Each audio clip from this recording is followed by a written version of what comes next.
Hey,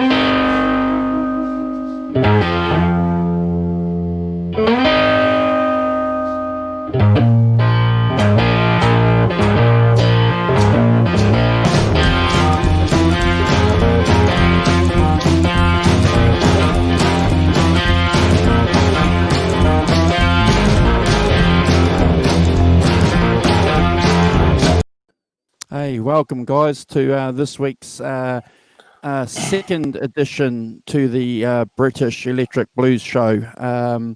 We had a part one version yesterday, and we can talk a little bit about that during the show, but I've been especially looking forward to this one because we had James on last week, and that was fantastic. We got some good feedback from you, James. Thank you for coming back for part two, because this is probably the key program, isn't it, for us, because you're going to talk about someone that's very close to us. Can you tell us a little bit more about that? But in the meantime, I'll just welcome my co-host here all the way from, actually he's not far from you, is he? He's just across the river. No, we're up the road, me and James. Up the road.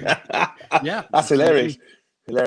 It's hilarious that you're thankfully at last, James, I've got somebody who's near me rather than the other side of the world or something, or on the west coast of America.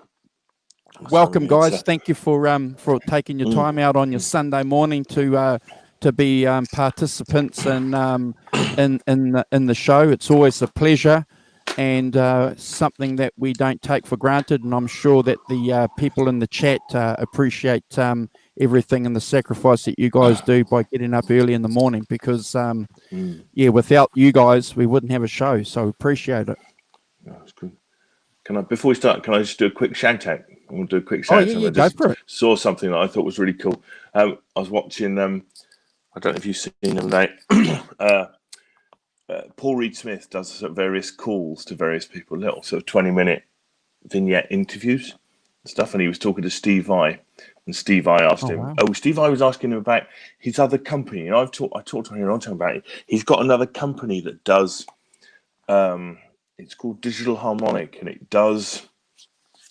Basically, it can fill in photographs that have gaps in it. So if you've got a cloud on a photograph, it can take out the cloud and just show you what's underneath the cloud.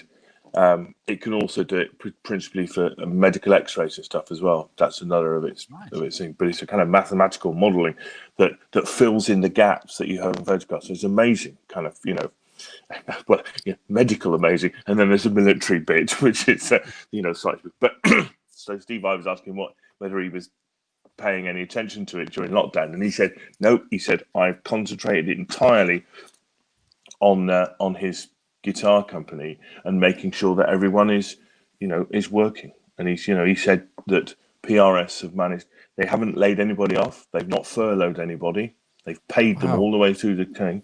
And he said, he said I have no stomach for rich people who lay people off and keep their money, which I thought was, it's like you give some, he said very strongly, he said, you give somebody a job, then you have a responsibility to keep their jobs going and pay them. Not a responsibility to just lay them off at the drop of a hat, kind of thing. I thought that was really cool, actually. Really, proper principle of an owner of a business.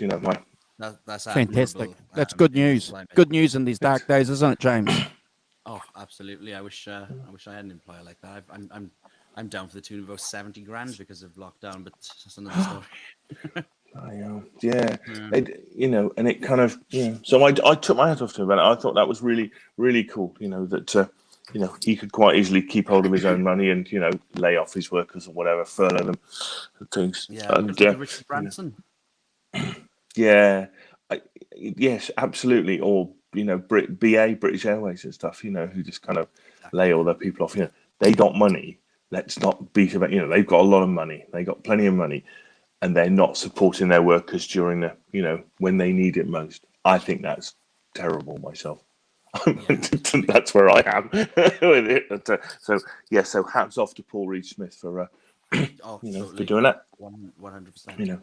Keeping it going and feeling as though as an employer, I think that's right. And you have a responsibility to, somebody who does resource management, you have a responsibility to your team. Absolutely. Absolutely, 100%. Keep them going. And keep paying them. I'm very lucky, because I work in government. It's we've been keeping going. In fact, we've had more than keeping going. But so I'm very lucky in that sense. Yeah, Fantastic. So anyway, that was my opening gambit. DT says he can't hear James very well. If you pull your microphone a bit closer. Yeah. That's a bit better. That's better, James. Bit Yeah. more Thank parity. you. Can we pull you up a bit there?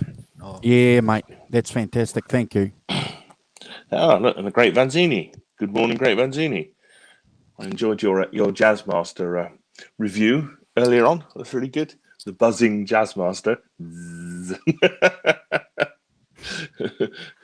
It's great. So, there we are. Is that volume okay now for me, or? Yeah, that's better. That's fantastic. I have one. The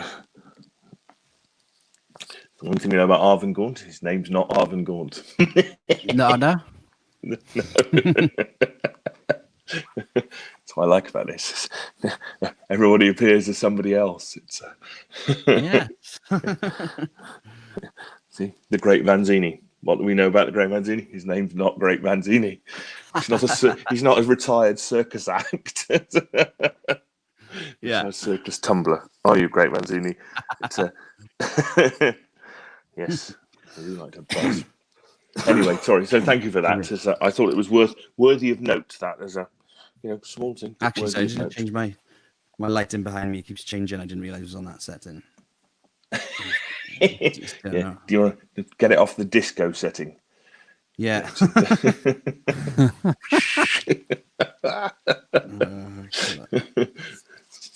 What we all want is that green screen behind you. Yeah. No green screen. No. That's all physical. So, James, really appreciate the fact that you were with us last week and you shared with us some of your experiences about how you got into music and why music's important to you. And you showed us a little bit of the crash guitar, and we spoke a bit about that, and that's fascinating. I think we need to probably do some tone tests on that later on, maybe for another show, because I'd be keen to talk to you about how you get, if at all you are trying to imitate any kind of Clapton tones and any kind of era specifically, because one of the key things I think that people say when someone replies, how do you get a Clapton tone? The first thing is, what era? What era are you talking about? Because, is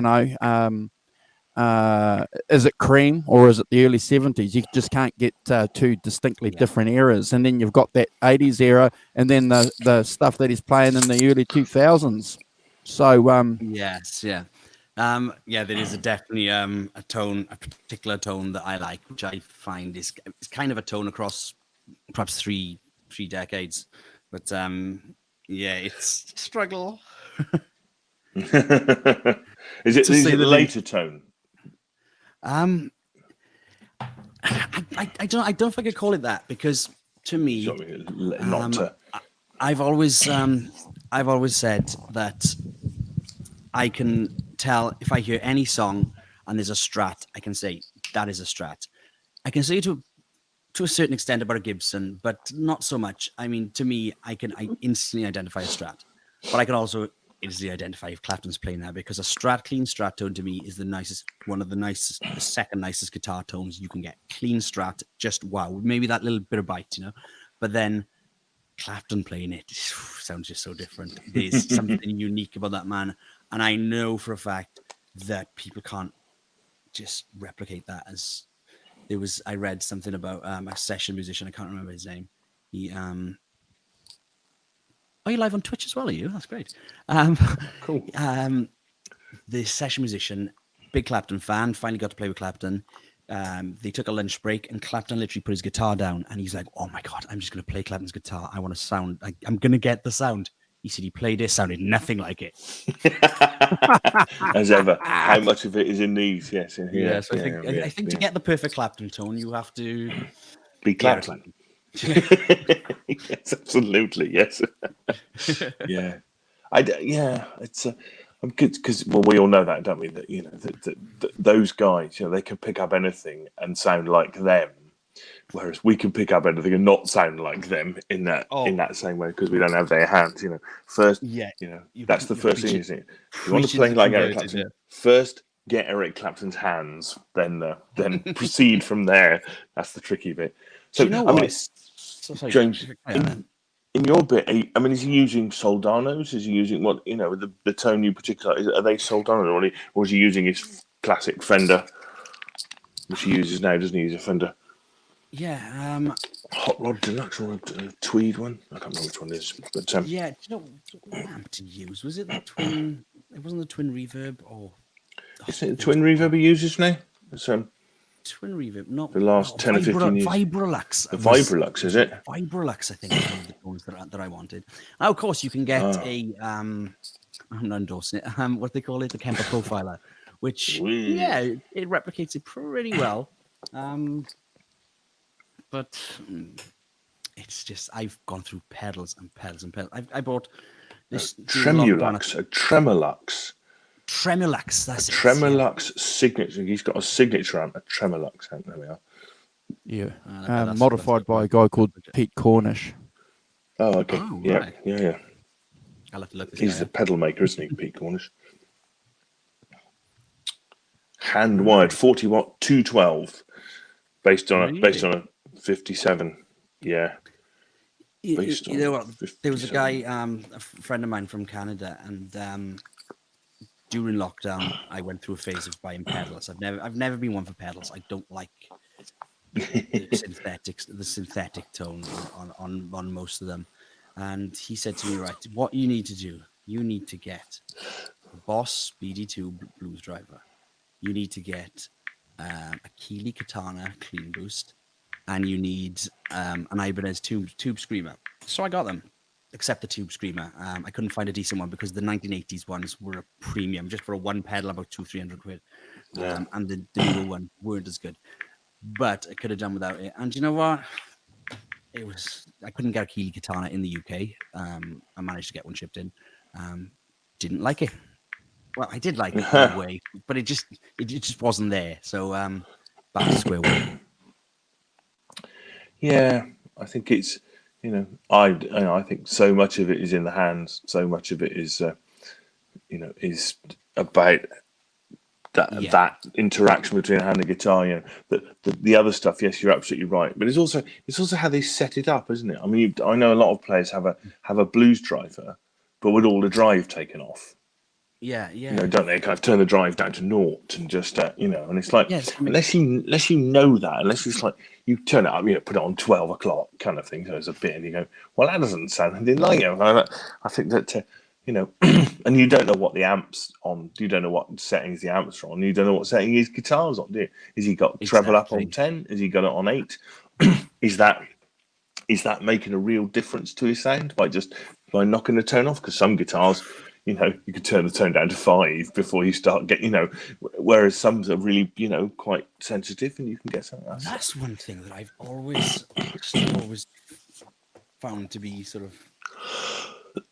No, I don't know. I've never rolled the tone on a normal guitar. I've never rolled the tone down less than 7. I just feel it sounds flat and just. I don't know what it is. Yeah, even every guitar, I don't think I've ever gone lower than 7, and that's in a rare case. I'm normally on about 9. So you kind of I just put it on 10. No, 9 times out of 10 I'm on 10. But yeah, and then I thought, you know what, I'm going to get with the Crash one. I get the 25 dB Clapton mid boost kit. Do you know what? Still can't even. I've had it like 3-4 years. I still don't even know how to use it properly. I get a nice bite on it now and then, and I'm like, oh yeah, perfect. Remember that? No, it just doesn't. Is it not just used as a boost, or does it do more than that? No, it does more than that. 25 decibels gives you a bit of a crank, and I think the key thing though with that tone boost, James, is that you got to sit down and you've got to spend time and you've got to fiddle with it. You know, it's especially important if you're trying to create any of the tones from journeyman forward, in my opinion. You know, when he's got that high gain tone going. And the good thing with that tone boost is that, you know, you don't need, and clearly we see that when we look at that Winwood and Clapton concert DVD, which is fantastic, because finally now we have camera people operating cameras and they actually concentrate on the guitar and the knobs so that you can study and you can see what scales the guy's using, as opposed to the Cream final concert when, you know, they're just concentrating on their faces and there's not much happening and the camera's going in and out and shaking. But that tone boost for me, I think, was the secret sauce, James. That was the secret sauce if you want that Clapton tone, certainly. And then when you get into that era, which hopefully you'll be talking about soon, you know, that Pilgrim era, and then you know the Cream reunion concert, where it's really got that mid boost going. Interesting, we had a guy on our show a couple of weeks ago, a guy called Guitar Hack, who's a Gibson nut, and he didn't like that tone. He didn't like that tone on that 2005 concert at all, and I love it. You know, I've sometimes I've played that to non-musicians, even not just non-guitar players, non-musicians, and they are blown away. They're like, I've never, because when you sit down and explain to someone, oh, this is this sort of tone, they're like, wow, and then they instantly they say, oh my god, I can recognize it now. I know this song, that's what it sounds like. It's just so unique. But when you hit the the control, so the bottom tone control past 5, that's when it kicks in, the 25 dB. But then the middle selector then acts as a tone control, which acts against that one. So you have to sort of, it's like balance them out, sort of thing. Is it? Yeah, exactly. So on that middle, on the TBX control, I don't fiddle with that a lot. But when I kick in the mid boost, I actually turn that tone TBX down, because otherwise it gets too icy, it gets too ear picky. And I suppose, again, one of the great things about it though is that you don't have to have a pedal, you know, and like all of us over the years, you know, I had pedals. I had a huge pedal board up until about 3 years ago. I thought, like everyone else, the more pedals, the better. Yeah, exactly. Yeah, you see some people's pedal boards and they are sort of 15, 20 different pedals. And don't get me wrong, sometimes they work and they're fantastic. Yeah. But then you think sometimes, what is this overkill? Because you can see someone create an isotone with 2 or 3, you know? And when you've got so many pedals in the chain, you've got disintegration of the signal between one and the other, and then you've got to put something else in to boost the other one. You've got to put, I can't even remember what it is. Then you've got to go ground lift on the back. Do you know what? I can't understand it. I didn't even want to begin to stand it. Just give me a guitar tech who tells me everything. I plug my guitar in and I'm done. Yeah. I think but people with 15 and 20 pedals, what they're doing is they're using 2 pedals for one sound, 2 other pedals for another sound. And there's not the using, turning them all on, yes. but I don't think, I know that Chris Butt, the guy I know, he'll have 3 or 4 drive pedals, but they're all set differently. They're all set to do different. So you won't have 3 or 4 of them on at the same time. You'll have one on, and then for one song, and then for another song, you'll have a different one because it requires a bit of a different sound. Which I think. So I think that's what they do, and it's just. Look, and see, you talk about Guitar Hack, and he appears. Good morning, Guitar Hack. We were just commenting about you. It's very cool. You were commentating on the fact that you didn't like the 2005 Cream reunion tone, and we were scolding you for it. As we should, Mr. Les Paul himself. He's only got about 5 Les Pauls. Yeah. Yes, Ugh. guitar hack. He has. Yeah, he's Gives you the hooked. No, I do. Honestly, I do. He's Like, you know, the Knopfler fine. tone, sort of Local Hero and Money for Nothing, that sort of tone. You know, I love that sound. But again, it's you know, it's He's a Strat guy, really, isn't he? Face facts, Big time. kids. He's a Strat guy. yeah, absolutely. Do you know what? I actually I didn't know this. I saw a very interesting documentary. It's on BBC iPlayer a couple of months ago. And do you know the first person to ever own a Stratocaster in the UK? Yep. Was it Hank Marvin? It was Shadows. Hank Marvin. Yeah. It was Hank Hank Marvin. Bought by Cliff Richard. Yeah, Cliff Cliff bought Richard it bought for it him, for. Yeah, And it was shipped over. He needed a Les Paul. No one needs a Les Paul.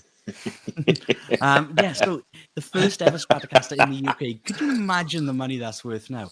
And he's still got it he lives in Australia now, and he's got it in his living room, and he still says that there's a little bit of a thing between him and Cliff. Cliff still owns it, but it's Hank's guitar. Who's getting theirs? Oh, look, it's in my will. You can't put it in your will, it's in mine. Yes. Yeah. I reckon it's worth $1 million plus. It must be worth more than that, isn't it? I mean, I'd say close to 3 or 4. I mean, you know, from a Brit sense, it's like, you know, that is the iconic Stratocaster, isn't it? Absolutely. As you say, the first one ever in the UK.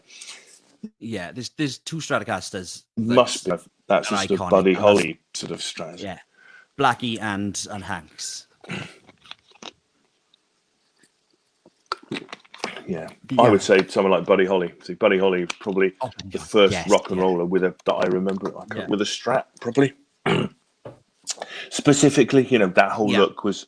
I can't think of anybody else. I mean, other people play lots of other things like, you know, Gretches and semi-acoustic stuff and things and things, didn't they? I mean, people like Scotty Moore and stuff didn't play Gretches. I think Scotty Moore, but didn't play. But you know, for me, he's the first rock and roll guy who I think of.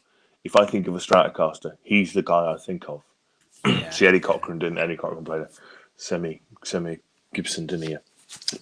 One cutaway semi-acoustic Gibson. Another one. So I don't think of, and a lot, obviously people like Carl Perkins play tellies and stuff, but he's the guy. So I would say that he is the other iconic Strat user. You know, if you could find because he died in 1958.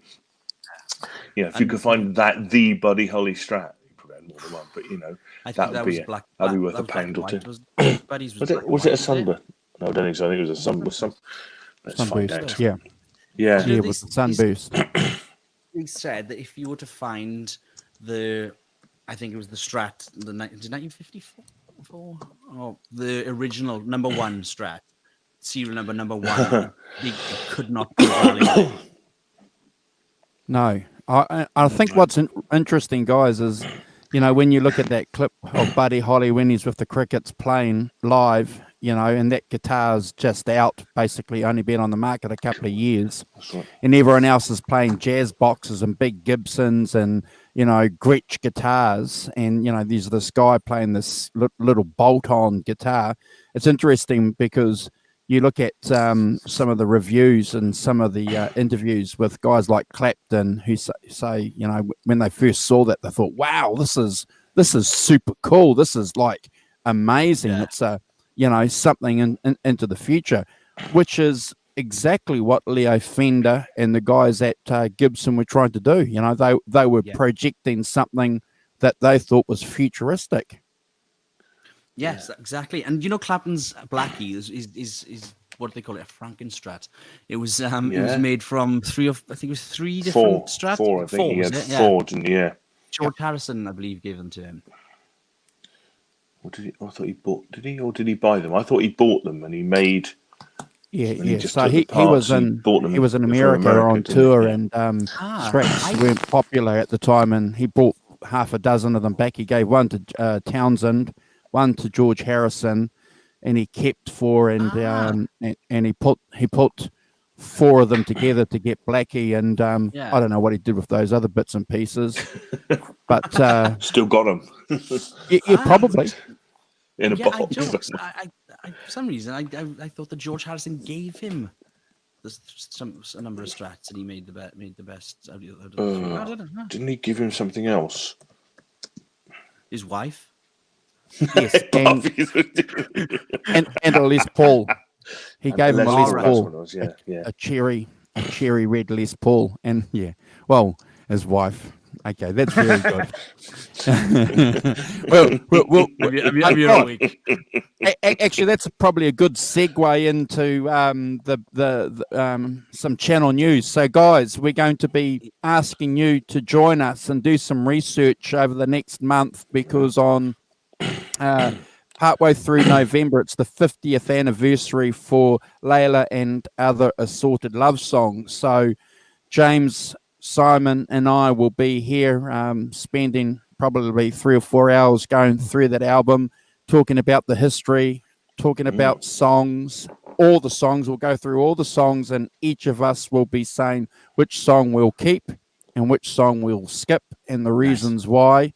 And if you guys would like to participate in that and do some homework, that'll be great. And that's going to be a segment that probably will carry on next week. We'll be doing a skip and play segment for the albums, and I'll be discussing Disraeli Gears next week, as well as having, if you guys haven't already read the news early up there on the chat, we've got a guy called Brad from Australia, and he's going to be joining Simon and I in the chat. Now, he's a blues guy, so please check him out. If you've got any questions for him, please join us next week, and we'll be excited to have him on board. And please share the channel if you guys enjoy anything that we say. Absolutely. Yeah, that's it. That's it. Yeah. It's called Lucy. Yeah, apparently Lucy, has a Wikipedia page. Yeah, and I just wikied Blackie quickly, and it was 6 strats, and he bought them in Nashville and in the Showboat Guitar Shop, which is amazing because I've been there and I didn't realize. So, not that I could have bought 6 Blackies, 6 strats and brought them back. There's George Harrison. That's the Les Paul, cherry Les Paul that he gave to Eric Clapton. Wow, that's nice. I like that. Yeah. I do like that. Previously owned by John Sebastian and Rick Derringer. Wow. Here we are, Lucy, which is pretty cool. So, yeah.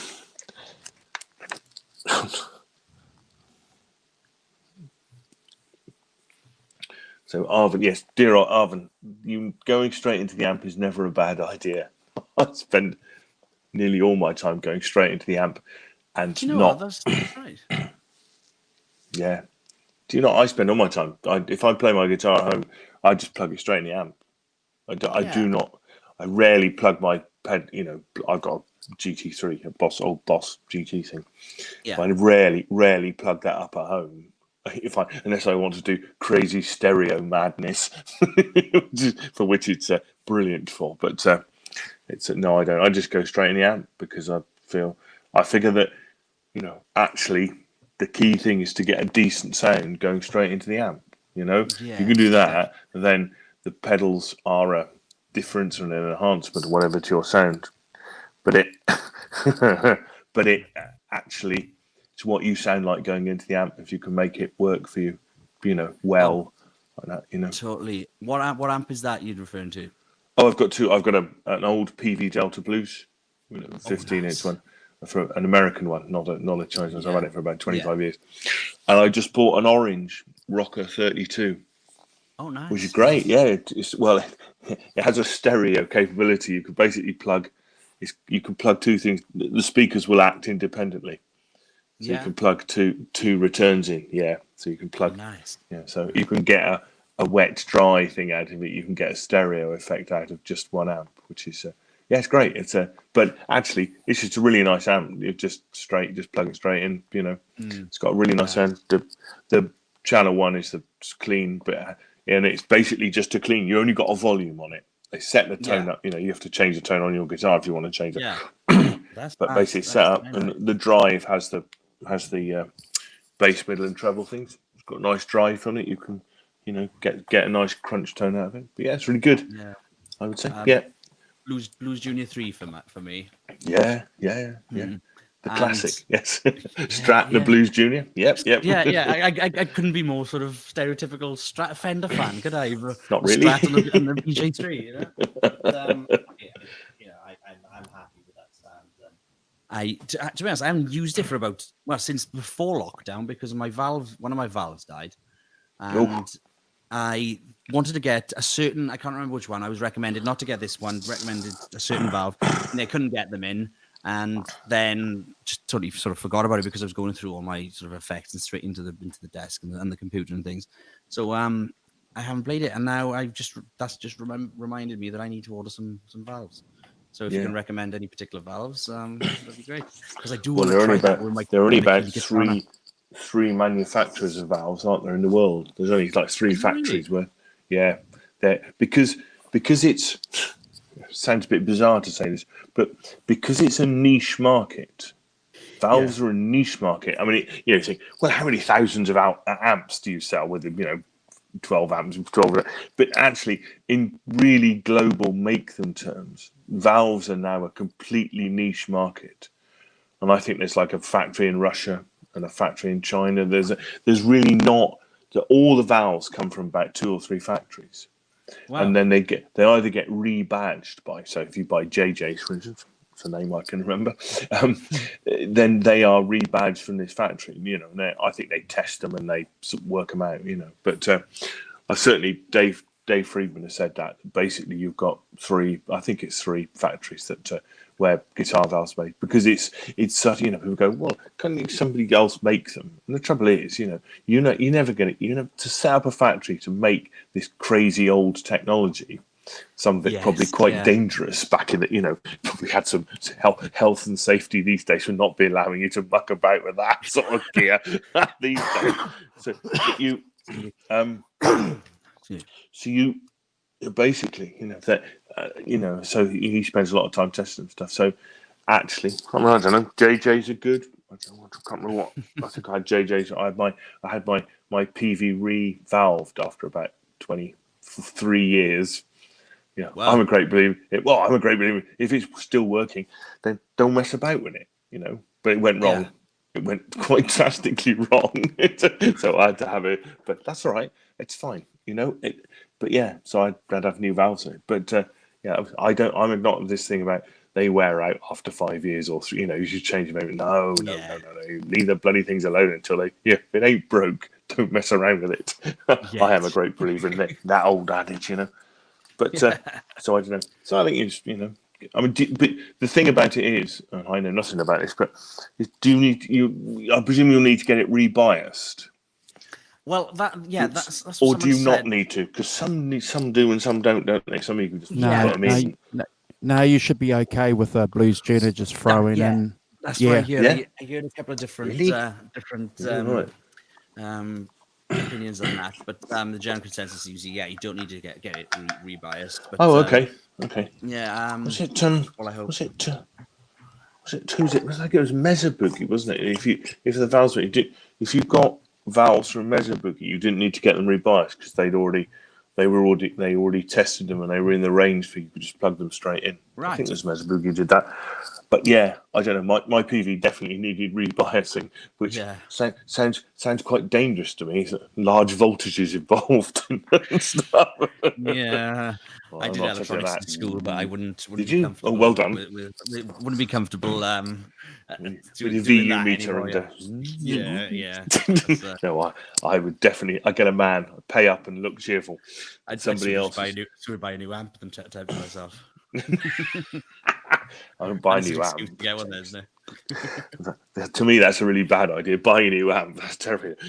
It's just after 25, it's just getting good. It's just getting some character. Oh no, I was referring to mine. I definitely wouldn't change a 25-year-old amp. I'd give anything for an old amp like that. I looked in one of the shops in Timpan Alley a while back, and there was an amp, and I was just looking. I thought, do you know what? That is lovely looking. I read up on the tone, and then it was POA. So I checked, and the price was like 7,000 or something. I was like, oh, okay, maybe not then. Maybe not. Maybe I not. don't, Yeah. I don't know. I am quite a believer in actually buying something new and then kind of playing it in, because I mean, the stuff that PV database I bought new 25 years ago, Yeah. and I've just played it. It's for a long time. It's my soul amp. You just play it, every chance you get, you turn it on, play it, Yeah. and after 25 years, it becomes an amp kind of thing. If that doesn't sound too ridiculous, but wearing a new pair of shoes and wearing like a guitar. You've the dings and the wear on the fretboard. The sweat and the skin and all the disgusting stuff that goes into it. That somehow after 25 or 30 years, of you playing it every day, kind of turns it into your guitar. It's a kind of osmosis thing, and also turns it into the guitar it is, which isn't the guitar. It is when you first buy it, when it's new, Yeah. Which I think it's not my preference to buy a new guitar. If I could have a new guitar, I think I'd always buy a second-hand guitar. I like the fact that someone else has played a guitar before me. And I like looking at an old guitar. Having said that, though, yesterday, and I mentioned it on the Steve Anderson show that I did yesterday with Steve Anderson. So if you guys haven't checked that out, please, that's 3 hours of Steve Anderson at his best. But again, I'm a little bit slow. I'm not one of these guys that go into shops and go, oh, I've got to record something or take a photo or something. But I went and had a look at the new EVH Frankenstrat guitar, and it's $3,500 here. And I had a look at it, and it just looks horrible. I'm a Van Halen nut. Look, I'm a Van Halen nut. Did you think it looked horrible? Did you? Yes. Why? That's interesting. Yeah, I just the neck just looked. Yeah, I just didn't. And how interesting. Yeah, and I was a little bit tempted to walk out with it, but then I kind of thought about the fact that I changed the pickup in my 5150 because I didn't like the Wolfgang, so that would have been another couple of $100 on top of it, Simon and James, so that would have been more money. So I'm quite proud of the fact, guys. Give me a clap. I walked away without the guitar. well, actually, I'll give you a clap for actually saying, do you know what? Whatever the the marketing, actually you didn't like it. When it came down to picking it up and playing it, you said, you know what? I don't feel it at all. And I'm all for that. Is actually what playing a guitar is about. It's about, does it give you a vibe? Does it give you a thing? Do you think you could play it and get on with it? And if you actually thought it wasn't very good, then I agree. I think I absolutely should walk away from it. But having said that, though, Simon and James, in 4 or 5 years, if one came up second hand, for $1,200 or something like that, maybe it might be a different story. But $3,500, I can buy a pretty good top of the range Fender Stratocaster, for that kind of money. I could, yeah. I was just checking the date on something now to tell you a similar story, and I recorded a video just so I could remind myself of the tone and if I was going to buy it or not. Well done. So here's a shot from it.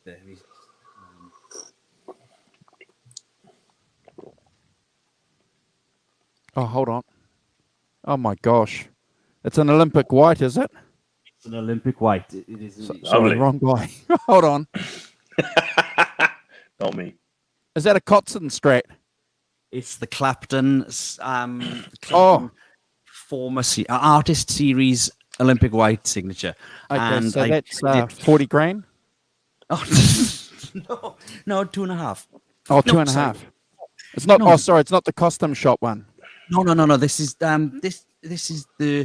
Do you know? I just googled the exact model of it now. It was in PMT. So this was at 1427 on the 11th of December. Now I went in and It's got the. Yeah. Hack says you That's what should buy happens, another Les Paul. I could, yeah. Said ES Mr. 5 Les mate. Pauls. Yeah, he's Mr. 5 Les Pauls. He's your So this is the Eric hand Clapton of Les Pauls. Olympic white signature, and Oh wow! it is it's basically the blackie, and it's 1949. And do you know what I played it? And if I'd gone in, I've never played one of those. These are sort of the newest version. I played a blackie, of course, the blackie signature, which were about 1,500, I think, when they came out a few years ago. But I hadn't played this particular one because it's the artist series, and they say it's built to his own specifications. The Clapton Stratocaster is the answer to everything you want to get Eric Clapton's tone. So you could see why I was sort of drawn in. And if I'd gone in there and I was expecting to go in there and go, oh my god, I want this. I went out to there thinking, I want that. But the reason I didn't buy it is because I didn't instantly fall in love with it and say I had to have it. And it just wasn't quite as good. And I'm getting the same tones from Crash, and I'm getting it from Pete.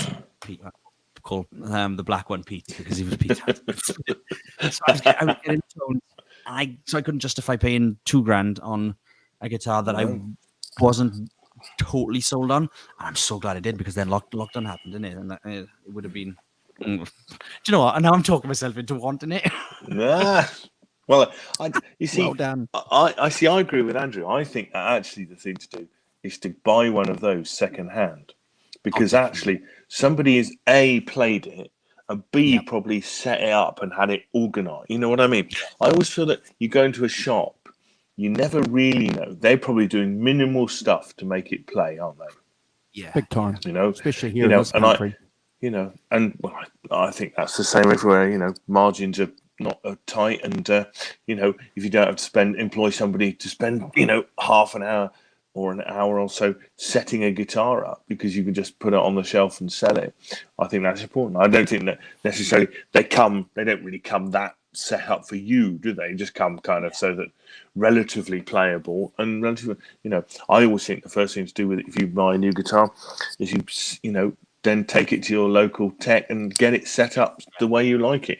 And then only then really can you then, judge whether you're going to really do it. But yeah, so exactly. that's what I feel about new instruments, is that really you need to be able to, get it set up, so you need to play the neck is okay, and it, when it's straight and the sound is all right, but stuff. That's right.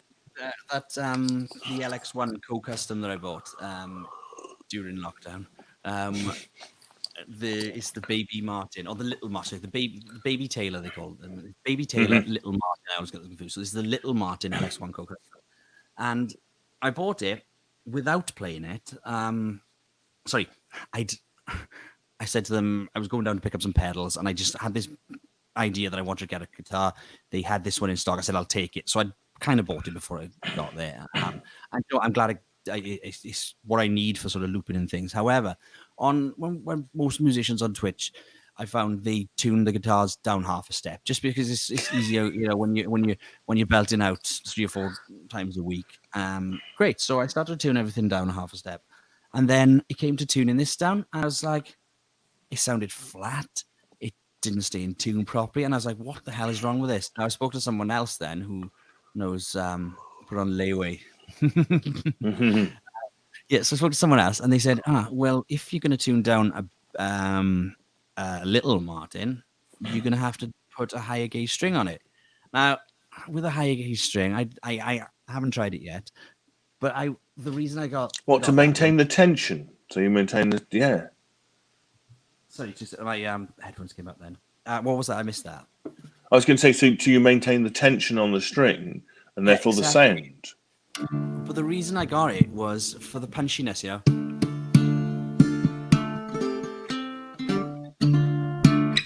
and you know the way you tap all around. Can you just hold out? Can you hold out? Oh, there we are. Yeah. Oh yeah. Oh, okay. Just hold on. So that's like a parlor guitar, is it? Okay, the headphones came out again. So yeah, so this is You got to reach across. Hey, you gotta Deja reach Voodoo, across your how you desk. doing? So yeah, it's yeah, you can see it there. It's the Awesome. little Martin, but it's basically Ed Sheeran's got a signature edition, and it's this without his signature on. This is the actual Ed. Obviously, Ed doesn't use an Ed Sheeran signature edition. This is the one that Ed uses. So, Basically a so that's a signature edition. Martin. This is a Martin, yeah. Oh wow. Okay. Oh yeah. Okay. But it Wow. is quite a nice tone, isn't it? Bone nut, bone bridge. I don't know. Excuse me. Is that what I've got? I'm not being Oh dear. not too too sort of clued up on the technical aspects of guitars. I normally say I want this, I want it to sound like this, and I need this. I don't know the different types of woods, etc. It's it is a nice guitar, but it definitely needs some new strings, and I'm gonna get a setup on it. But the problem was I wanted to do a very specific thing there and then, so I just didn't want to give it away the second I bought it to get a setup. Yeah. And what I've learned is always get the setup when you buy a new guitar. Get a setup, of course, but don't get it done at the same shop at the shop that you've bought it because they'll do as quick. You need to go to. I've got one of these. It's a little Is that a little Martin too? Yeah, it's a little one, but it's the cheap one. It's a kind of it's made out. I think made out of a sort of composite sort of. It's not. What's okay. the model? What's the model? I don't know. It's LXK2. I think. I think it's that sort of. Wow. It's like a little Martin Travel acoustic. I've got one of Yeah, those. I currently lent it to a daughter of a LX1 friend of mine. LX1 co-custom. This one is. I think it was about Okay. about $650 something like that. Yeah, these are 300 quid. I think. When I bought it new, I went into a little shop in Bridgewater, near where I live, and I used to work in Bridgewater a bit, and so I went in the shop one day and it was there. They had it, but it was like 250 quid. I think it's like a sort of. Wow. And I played it, and after I played it for about 40 minutes, I thought to myself, I probably like this. so I bought it. But yeah, it's currently on loan to a daughter of a friend of mine, so she's having a go with it. But yeah, it's a really nice guitar actually. I do like it as a guitar. But plays really nicely, and it's great for just having around the house to muck about on, kind of thing. Totally. Everyone should have an acoustic, possibly. But also, sorry, Andrew, go on. No, I wasn't saying anything. No, sorry, I thought you pulled a guitar for us to see. Oh no, I just grabbed a guitar to fiddle with. That's all. Yeah, I like that. Yeah. But okay, so this is just my 5-string open tuned open G. Wow. Yeah. So I put that special. I put that pickup in too. I cut out the scratch plate. Was it routed for it? Was routed for it? Was it? Yeah. So the thing is with these custom vibes, they're very, very smart because they routed them for humbuckers because I've got models that have humbuckers, but also for that single. Yeah. So it was just a matter of just cutting that out with a multi-tool. Yeah. I haven't even soldered it in. I've just used blue tack for the wires. Just blue. Is that Keith Richards approved blue tack, or is it? Oh, well, I think so. Because now we have a new thing, tone blue tack. You see? Yeah, that's right. Right in there with tone glue. And could you imagine Keith Richards with a soldering iron? So I can't do it. Christ. Keith Richards with a soldering iron? That's like a blind man with a sword. Yeah. But yeah. No, it's interesting talking about acoustic guitars, especially good quality Martins, because that's certainly something on my wish list. I've got a Martin copy of a D28 built in 1980 by an American guy, actually a Paraguayan living in Miami, a guy called Paris something Benchetti, Paris Benchetti. And it's a nice guitar, but good Martins, especially old Martin, man, you're paying thousands of dollars for them guys. Even here, and I suppose even in the UK, they're not cheap. Good morning, Quentin. How you doing? Quentin. I can get Taylor's trade price, but I'm not a fan of Taylor. I don't know what it is. No. Yeah, so That's the trouble. I can get 35% off a Taylor, and I've not had the inkling to buy one, and I went out and bought the Martin just because I prefer Martin over Taylor, even though I could have got a really nice Taylor for a really nice price. I just wanted a Martin, It's Do you not? something Yeah. James, do you not think that I think an acoustic guitar, even more than electric, actually, you need to play it for a couple of years, and only after a couple of years does it start to reveal its real sound. And actually, Yes. that brand new wood, brand new string, brand new everything. It's not, especially wood, hasn't had a chance to kind of settle in, and you haven't rubbed a bit of grub into it, and kind of and actually. It even more than electric. I'd go with that with an electric as well. It just needs, the wood needs to vibrate for a couple of years. That's correct. And kind of so it all kind of settles down and settles in, and then you start to get which I suppose, which is another great argument for buying a second-hand instrument over a new one. Yep. Yeah, they've done somebody else has done the work. Just looking then, I thought it was here, but it's not. It must be over my mum. It is over my mum's house. My dad's acoustic, which was probably in 1985, something like that. A Fender Gemini 2, I remember it. Mm-hmm. And they were expensive guitars. They were made in Korea, I think. But yeah. If it's a Fender made product, it's going to be good. And it's a beautiful guitar. It's got just the action isn't amazing higher up. It's a very much a chord, guitar playing chords and things. But that tone on it is so bright and rich. It's just stunning sound on it. And it's got its history now. It's 30 years old. And that's what I mean. Played for 30 years, and it will have a sound. If you went into shop in PMT and played a new one, kind of thing, it wouldn't be the same thing at all, would it? It just wouldn't be.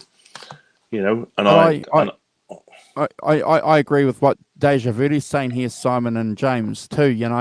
I bought a cheap Court parlor guitar a couple of years ago, got my luthier to put a bone bridge in it and a bone nut, and I got him to put some of those coated strings on there, and the tone booms out of that guitar. I don't have it here. I keep it at work because it's my work guitar, but I've got to agree with you. I think Deja Vu is right.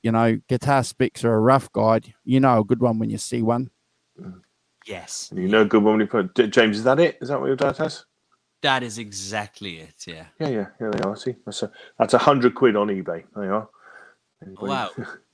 So not very expensive. No, but no. Yeah, absolutely.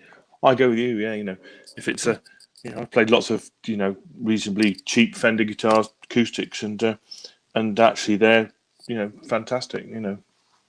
But I think these days you in many ways you struggle to get a bad guitar these days. You know what I mean?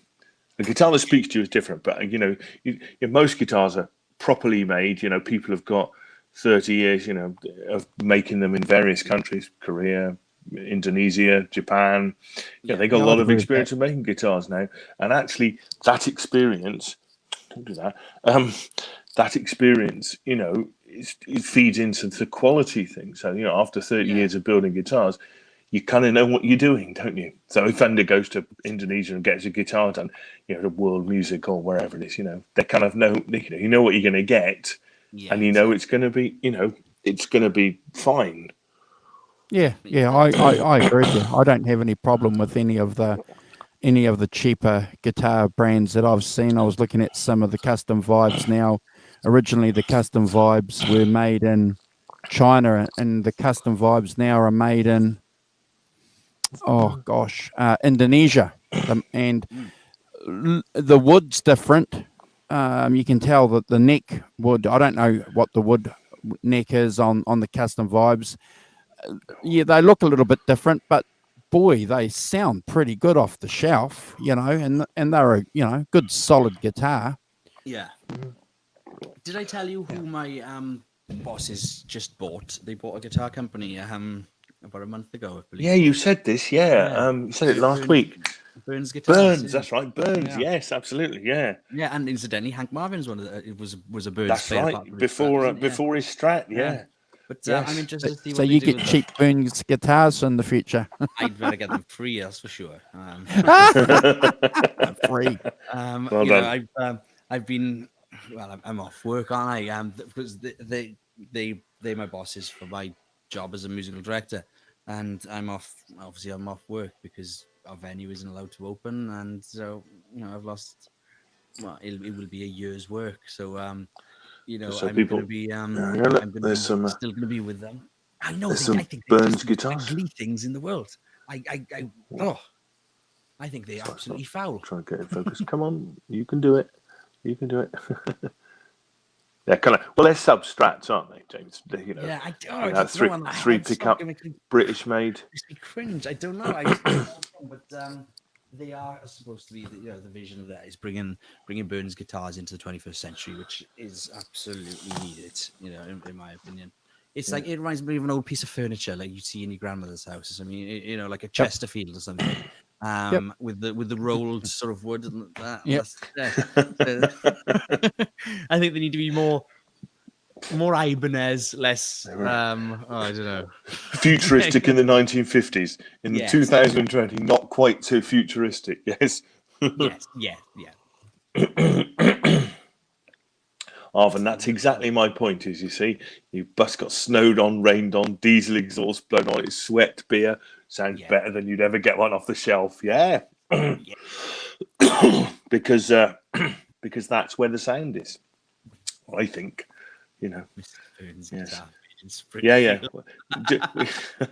Hey Terry, nice to see you, Terry. Hope things are all well. It's been a while Terry, since you've been on the show. How you doing? Good to see you. Yeah, hope you're safe and well. It's nice to see you. Very cool.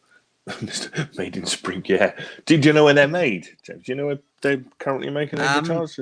I'm not sure, actually. I haven't spoken to them much about it, really. I know they're going to be based in London, so they're going to be they're going to be now called Burns Guitar London, rather than Burns Guitars, I think. That's right. I got that shot off the Burns Guitar London website. There you go. Yeah. So I'm interested to see what they do with it, and would I be sad if they didn't give me a free one? Probably not. If they bought Fender, though, I'd be. Well, that would be a different matter. Yeah. See if I'll do. Oh, bless you, blimey! I'll just show you. This is currently on sale in Anderton's for £329. Well, that's not a Stratocaster. I don't know what is. Yeah, Dan Anderton is the other partner. My boss Simon and Terry, and the other partner is Dan Anderton, who incidentally. You mean not Dan? What's he called? Lee Anderton. Lee. Why do you think Dan? Don't know. So is he the other partner? I don't know. Yeah. So it's the three of them. Yeah, and incidentally, it's sort of unrelated, 20 years difference in timeline. I went to music college in Guildford. Now, the co-owner of that school was Mr. Anderton. And now I'm sort of, my bosses are Terry and Simon, who are in business with Anderton. So completely unrelated, and they were sort of just mixed back together. It's strange how things happen like that. Did you come across a guy called Ian Edwards when you were there? Ian Edwards, I recognize the name. I think he did some stuff there. Yeah, he runs this guitar holidays thing that I go on. Oh right, okay. Which is really cool. It's good fun. That's 5 days of mucking about in an Italian country hotel. Oh, yeah. So I think I'm gonna have to go to one of those myself. Do you take how many guitars do you take? Oh well, one. But Just I one. mean, you see. Oh, sorry, I'll go into this a bit. But basically, the difficulty of going obviously from UK to Italy is you've got several. You can either drive, and take as many guitars as you like. You can fly by EasyJet, and EasyJet hate your guitar, whatever you're doing, you know, and won't let you take, you know. And I'm not putting my 32-year-old Fender Stratocaster in the hold of an EasyJet plane for love nor money. Yeah, I went through this kind of thing about, I'm not doing that, because they just throw it around and they'll just, you know, it doesn't matter what you put it in. I'd be horrified. So I actually, the 2 times I've done it, I went by train. I took the train. Yeah, because obviously the train, I only took one guitar, but you know, as I say, I took my 32-year-old Japanese Strat. It's like actually quite safe on a train. Your American Strat? Your American Strat? No, actually not this one. No, not the black one. Not the black one. I've actually got I'll get it out in a minute. I've got a Japanese, definitely a Japanese one. Oh, right. But I bought it new 32 years ago. Right. So I've had it for 32 years. It's a Sunburst one, but you know, it's just I've had it half my life. You know, it's like some EasyJet baggage handler throwing it around with, you know, with words. You know, I had a conversation with EasyJet. You know, things to put a chill through your heart is, don't worry, we'll put a fragile sticker on it. Oh right, like that's not a red rag to a bull to an EasyJet baggage handler. You know, I wonder how fragile it is. You know, when I go up to Nashville, I've been lucky. I go out a couple times a year. Yeah.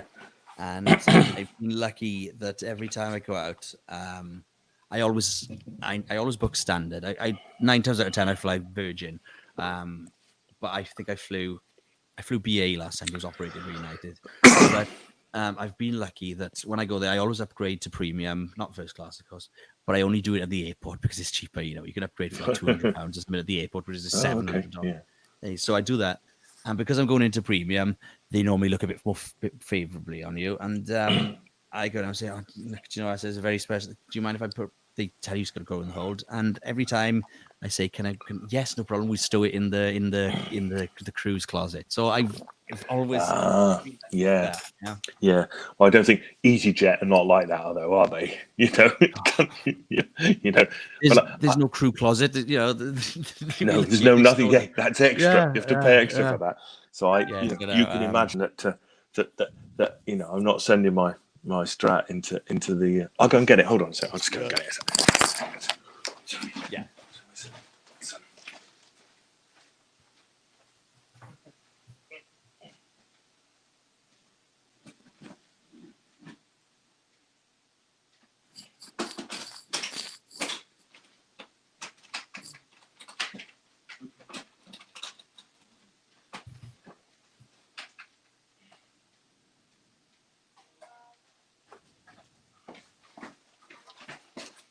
Wow. Good on you, Terry. I wouldn't do that either. I'm not going to do this.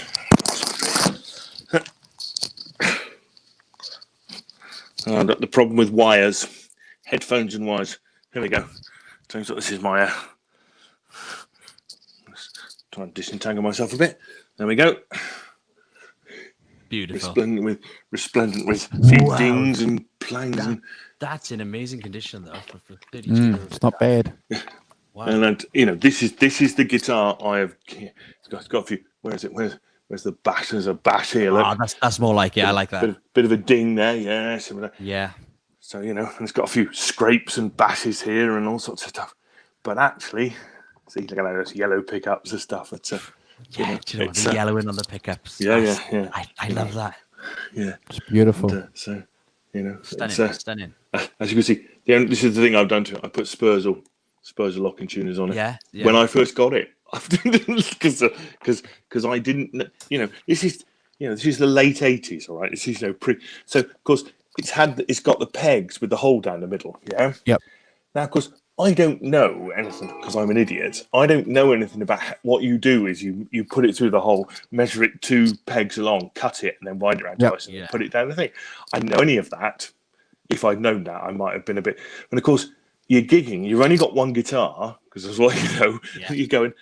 I can't do this. I can't check if I break a string in the middle. Like when I first got it, I did to a bit of a habit of breaking strings.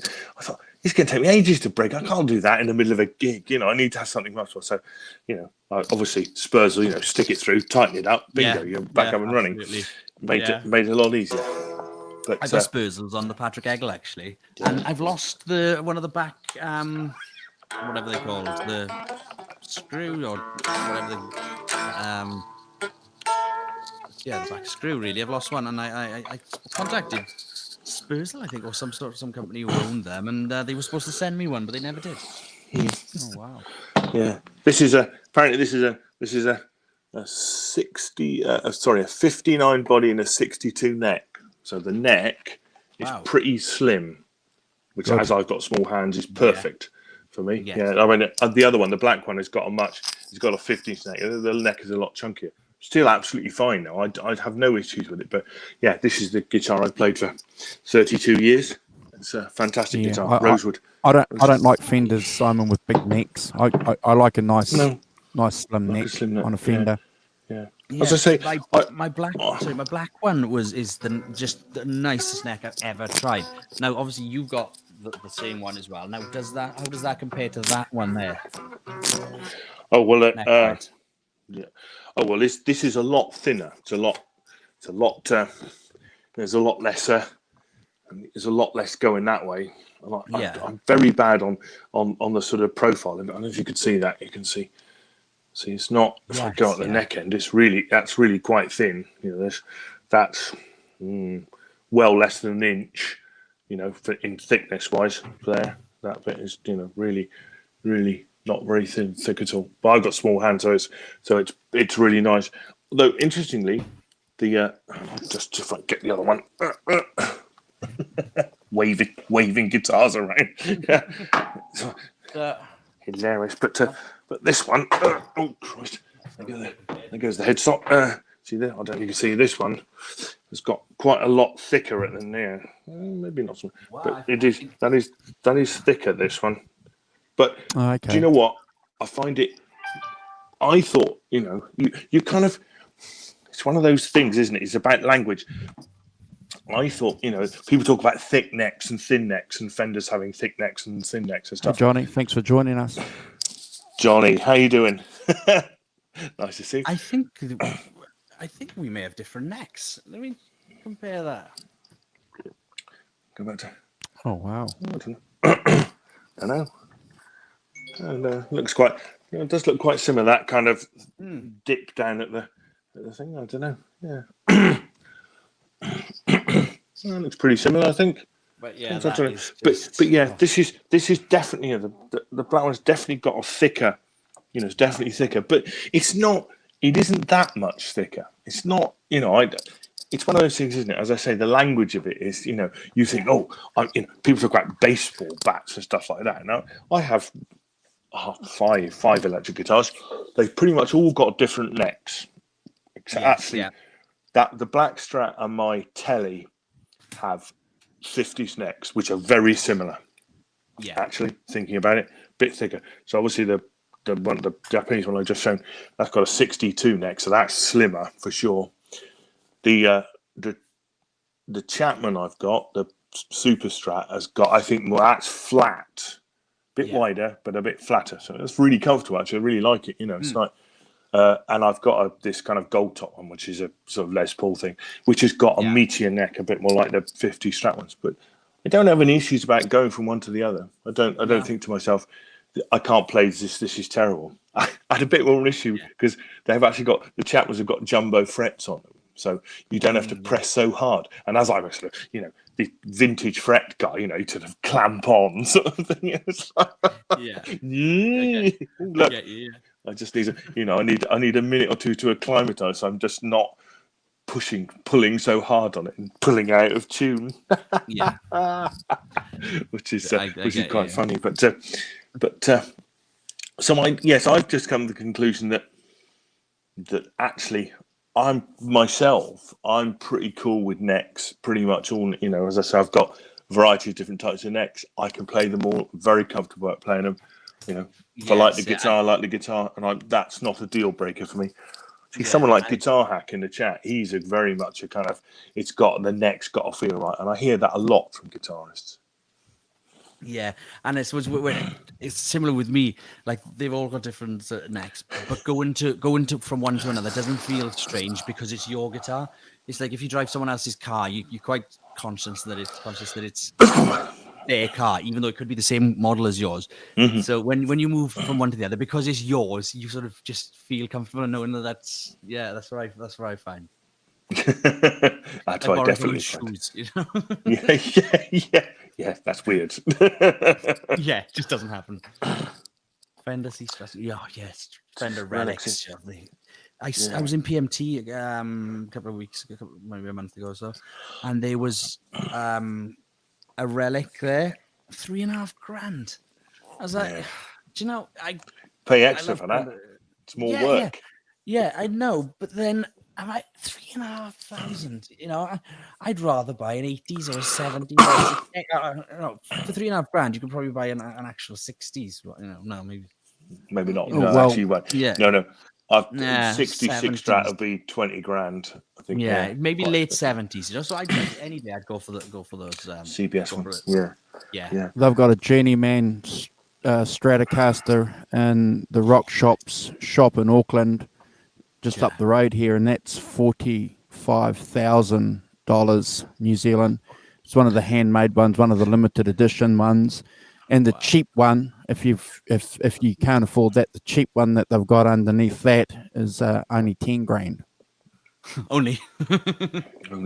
Yeah. Yeah. It's funny, is it? Yeah. There's a great part of me that on kind of ordinary guitars that I buy and play. I'm quite happy for them to be new, but if I don't know, if I was buying a guitar for $2,500-3,000, I might well consider buying a Relic guitar because on the grounds that when I biffo it against something, another dent in it is not going to dent its value. Whereas if you've got a brand new instrument, the first dent is the deepest and going to affect your pocket the most. Whereas obviously, so I think I kind of get a more expensive guitar if you're going to buy, say, a Friedman or something like that. Actually buying a Relic one might not be, rather than, you've seen those $10,000 PRS guitars, perfect. Imagine biffoing that. If I don't know how cross you'd be with yourself, you put a whacking great dent in the edge of it. It's like, oh Christ! No, totally. I just quickly looked up then because I remember last week I was saying about the series of Crash Stratocasters that Crash Matos made, and they said they very rarely come on sale. And there is one in auction in London. Oh, sorry, 7th of June. So I don't know if the London if we went ahead, probably didn't. And it is, I don't know which number it is in the series of Stratocasters that Crash Matos made. Obviously, I told you Crash 1 was Eric's. Crash 1, 2, and 3 were Eric's. Oh, there we go. It did sell. It sold for €42,000. Wow. Yeah. Wow. It's about 20 quid, isn't it? Wow. €42,000. But it's all it is an American Strat. Excuse me. There you go. And he did 5 for Clapton. 5 for Clapton, and only 3 of them made public appearances. Wow. And what did he say? One of Clapton's Crashcasters sold for $321,000, and that was Crash 3, which is the ugliest of them. Is it? Yeah, I see. $321,000. Wow. Any idea who bought it? Is there any? I'll have a look now. Crash 3 was used in Crossroads Festival. No, because Crash 1 was using Crossroads. I know that for sure. Other artists such as John Mayer and Ed Sheeran have used the custom painted Crashcasters. Yes, yeah. The neck on look at this. That's interesting. The neck on this Fender Stratocaster is 1991, and the body is a 1989. So yeah, so it was a good guitar on there. No, it didn't say who bought it. Someone with a lot of money. Yeah. Talking of that, did you see the Bill Wyman auction? Have you caught up with that? No. his '69 Fender Mustang bass sold for $384,000. Wow. Wow. Wee, breaking, yeah. Wow, it's a yellow thing. I wouldn't spend $384,000 on that. It's a hideous yellow color with a red stripe. That's There mean, was isn't it? Mean of there me, was that is. there was one Strat there was two True Dream Strats I had, and one of them was Crash One, and the other one was called a SoCal Custom Shop, and oh wow, I don't think I don't know if they were ever for sale, but absolutely beautiful. I'll try and find you a picture of one now. But, SoCal, yeah, SoCal Speed Shop, I think it's called SoCal Speed Shop. Wow. Fender. Ting. Ah, yes, here she is. Look at this. £737 on Reverb. For sale at the moment. Ooh. I want it. Have a look at that. Hold on, James. Look, I agree with you, Simon. I've just got the that guitar up here on screen. I'm sharing it. If you guys haven't seen it, it's just yellow. Yeah, but that just goes to prove that it's not necessarily the guitar; it's the mojo of the guy or the girl that's played it that gives it its price, doesn't it? That's just phenomenal. It's just amazing, isn't it? Yeah. Yeah, oh, that's crazy. So his famous bass Gibson went Les Paul standard for 51. Oh my gosh! Yeah, look at that. His '68 Gibson Les Paul standard model gold top sold for $704,000. Yeah. Bill's not Bill. If he was on his uppers, he's not on his uppers now, is he? So a portion of the money is going to Macmillan Cancer Support in the Caribbean Nice. and Prince's Trust. Oh, good on him. Good on him. Good on him.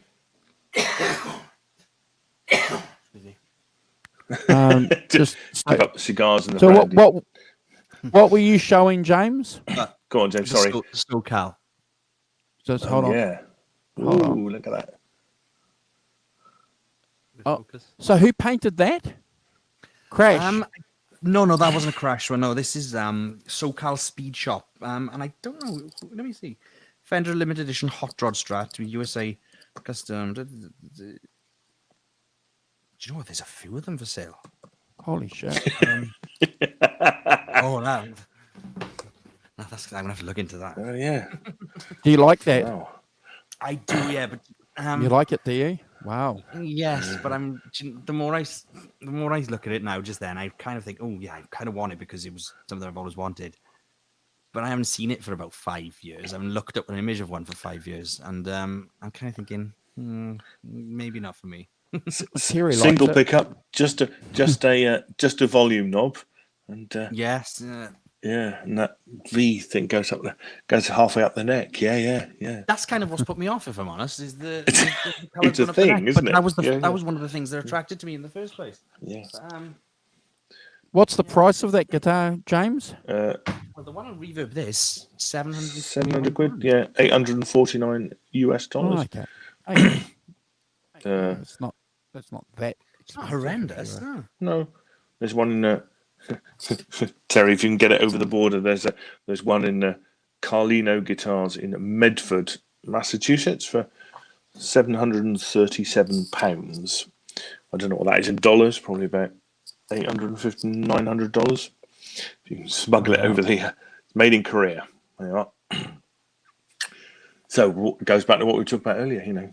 Yeah, it's a thing, isn't it? It's a particular thing in terms of design, and obviously in terms of having that single humbucking pickup in it and stuff. It's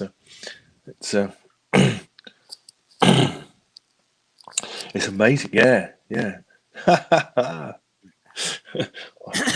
I don't think she's going to beat this, though. She. It's only in red, is it? It's red and nothing else. Look at that. See, yes. Yeah, you can't beat. when you're talking about custom paint jobs, you can give me any SoCal in the world. You're not going to beat that. That is just pretty, and I love it. Yeah. So I don't know. Yeah. Yeah. Yes, but that's at the SoCal that's definitely you've got to like that sort of fairly flashy paintwork and stuff, haven't you? And the layout, haven't you, to do it? It feels sort of feels specialised to me. I'm not a fan. I'm a bit trad, me. You can tell, can't you? I've got a black Strat and a sunburst Strat. Yeah.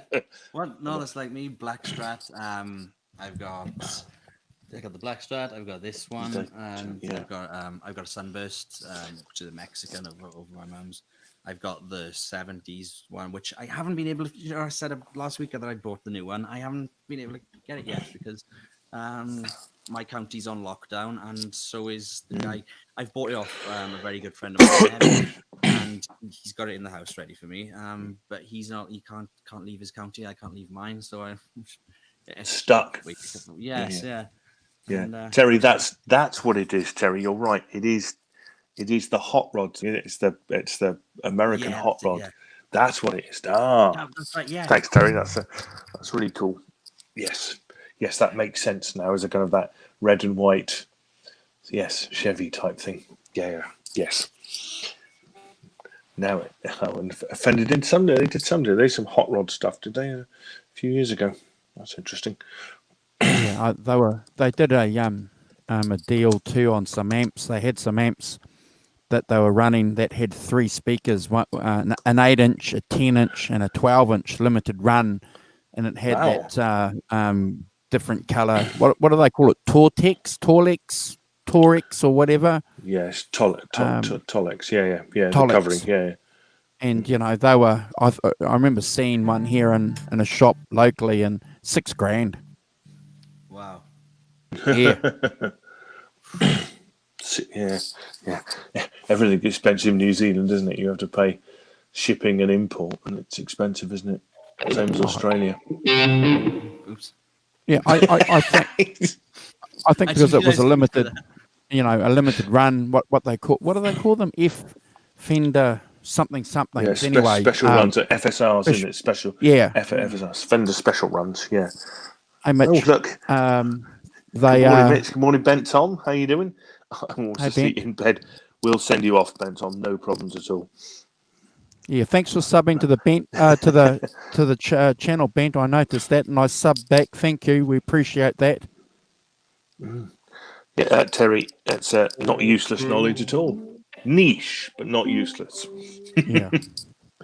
Cool. And if Sonia. you guys Hi, haven't Sonia. already subbed to the channel, please, if you could subscribe to the channel, we would appreciate that. If you haven't, please subscribe. Thank you. Yeah. Yeah. Hey, Sonia. Thanks, guys, for joining. That's really cool. We're talking about Fender hot rod guitars. There's Sonia. Hi, Sonia. I was just thinking then about when we were discussing tones. There is one tone that I achieved, which I thought was quite close, and that was from Bad Love. And that was one tone that I was able to get with some sorcery. And it just reminded me then because it just reminded me because then I didn't realize that this was going through into the computer there, and it's on that tone. That must have been the last time I used this guitar through that system. Feel free to play. Feel free. Okay. Oh, that's good. Oh, yeah.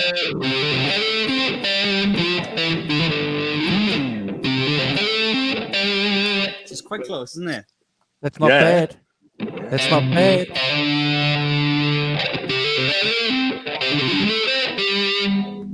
And that's with the TBX on. Not bad.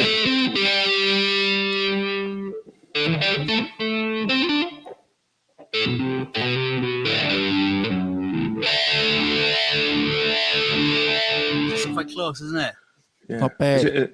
Is that like a sort of is that like a Leslie speaker type sound? Is that what it is? It is in fact from, in my opinion, you've got these helix, and you've got the Kempers, and you've got this what's it called, guitar rig. You've got Yep. bias effects, this, that, this, and the other. Mm-hmm. In my opinion, there is only one guitar effects software package that I would ever recommend to anyone, and it is free, and it is made by Ultimate Guitar, and it's called Tonebridge. Right. Yep. And I just think it is the, there you go. For example, excuse me, old love. So it gives you by the song. Oh, I shot the sheriff. There you go.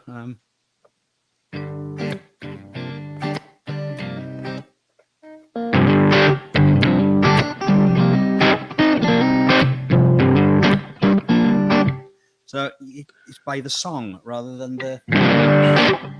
And what have we got? Right. Yeah. Oh, Layla.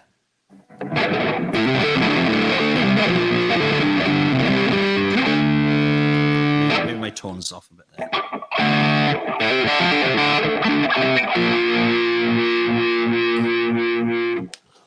Next solo. It's a Neanderthal. Hi, Neanderthal. Ring Spinkle. Nelson Rodriguez. 7 over 8. Blimey. KMXM Rock. How are we doing, guys? Thanks for joining. Oh, Late on Sally. Are they, James? Are they really that driven? Those sounds? Do they really have that amount of distortion on them? I think. When in real life, I don't know. This is going through something. When I set up each sort of application that I use, they go through different routines, and this one isn't really put through a thing.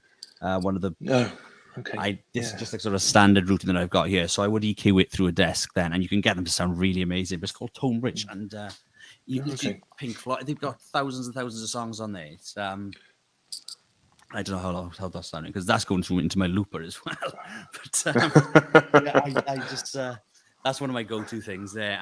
But the one thing that stands out for that is the bad love tone. I just love that, and that's one of the songs one of my first ever songs I performed. Sorry, my first when I started playing, my first school concert was a Christmas concert, and I played one called that. Did you? Well done. Everyone else played Christmas carols, and I go up and do a Clapton number. And then the next year, I mixed it up a little. I think I was just after the violinist. I went there and I played Bad Love to a backing track and everything, and people loved it, yeah, but they didn't know. They were like, "Wow, what's going on? It's Christmas now." And we were in Which part of Bad Love is the Christmas bit? Yes.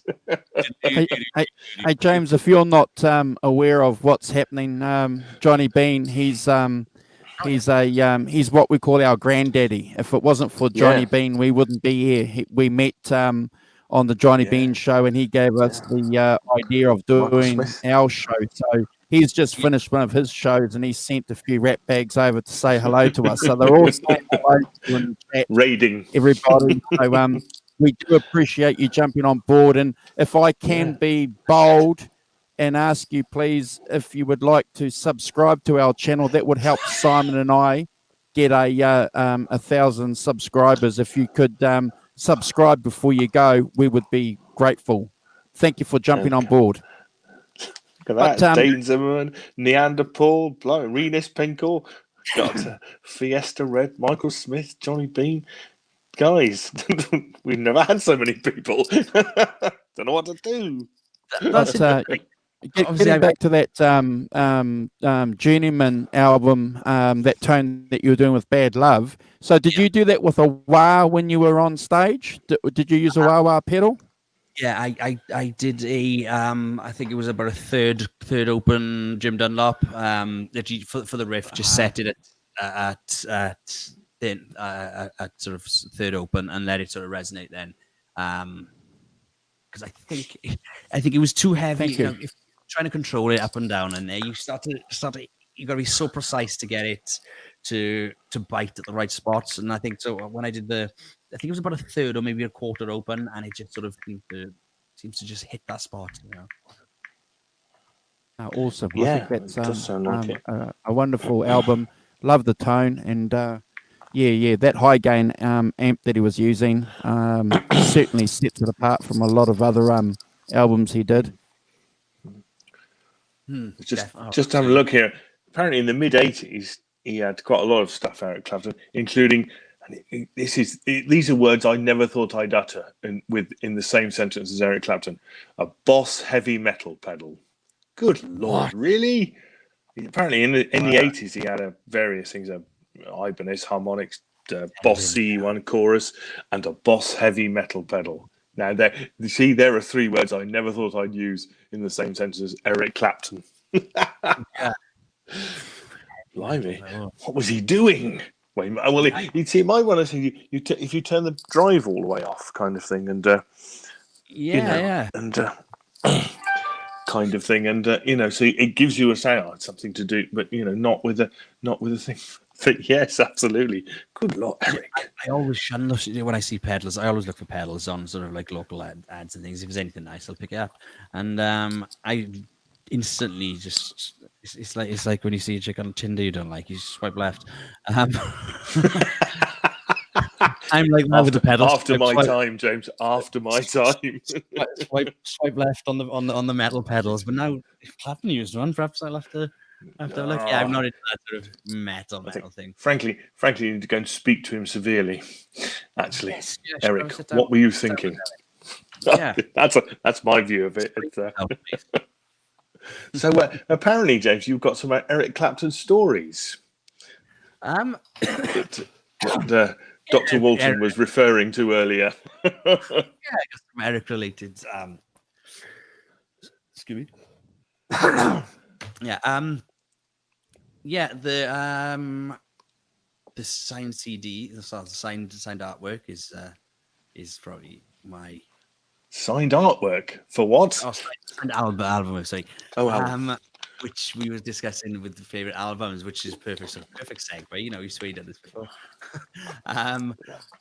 My favorite Clapton album, for different reasons, not just the tone, but the sentimental value of it was Pilgrim in 1998, and it was my first real concert that I ever went to. My first proper concert with my dad. We went up to Birmingham to see him in the NEC, and it was just after he'd released the single "My Father's Eyes," which is again one of my favorite songs and sentimental value because I lost my dad, and he taught me everything in music and introduced me to Clapton and Fenders. He was the first one who told me about Fender tones, and so it's really sentimental. But we went to the concert, and at the end, sort of the program, at one of the back pages was this artwork. So it was the signed disc of the Pilgrim album, signed and commemorative album cover, etc. So I said to my parents, this is over 20 years ago, and I can't remember how much it was, about £200, something like that. But I said that's what I want for Christmas. I didn't want. I had my guitars and things. I just wanted that as my Christmas gift. So they, okay, no problem. If that's what you want, you can have that. Pilgrim, it brings up memories. So we ordered it. This was probably about the October or November it was. We ordered it, and I was a little bit disheartened. They said, "Oh, look, it's Christmas Eve." They said it hasn't come. I said, "Do you know what? Don't worry, it's fine. I know it's on the way. It doesn't matter to me. It's fine." So the day after Boxing Day, we called. We had to get it from America. See, they said we don't ship them outside America. Only available in America. So my parents said, "Oh, look, can just?" They said, "Okay, we make an exception." And we'll get it sent to you. So it was the day after Christmas Eve, day after Boxing Day, or maybe Boxing Day. My mother called the company in America and said, "Where is it?" "Oh, it's on its way. Don't worry, it should be with you." And so we're like, "Well, it's Christmas. Oh, no, it'll definitely be with you." So, the day after that, it arrived, and I was like, "Great!" So it goes on the wall and things. Then the day after New Year's Eve. Sorry, the day after New Year's Day, a second one arrived. They must have thought it got lost and they reshipped it. Now, there's only 1,000 in the world, and I own 2 of them. One of them is come on, iPad.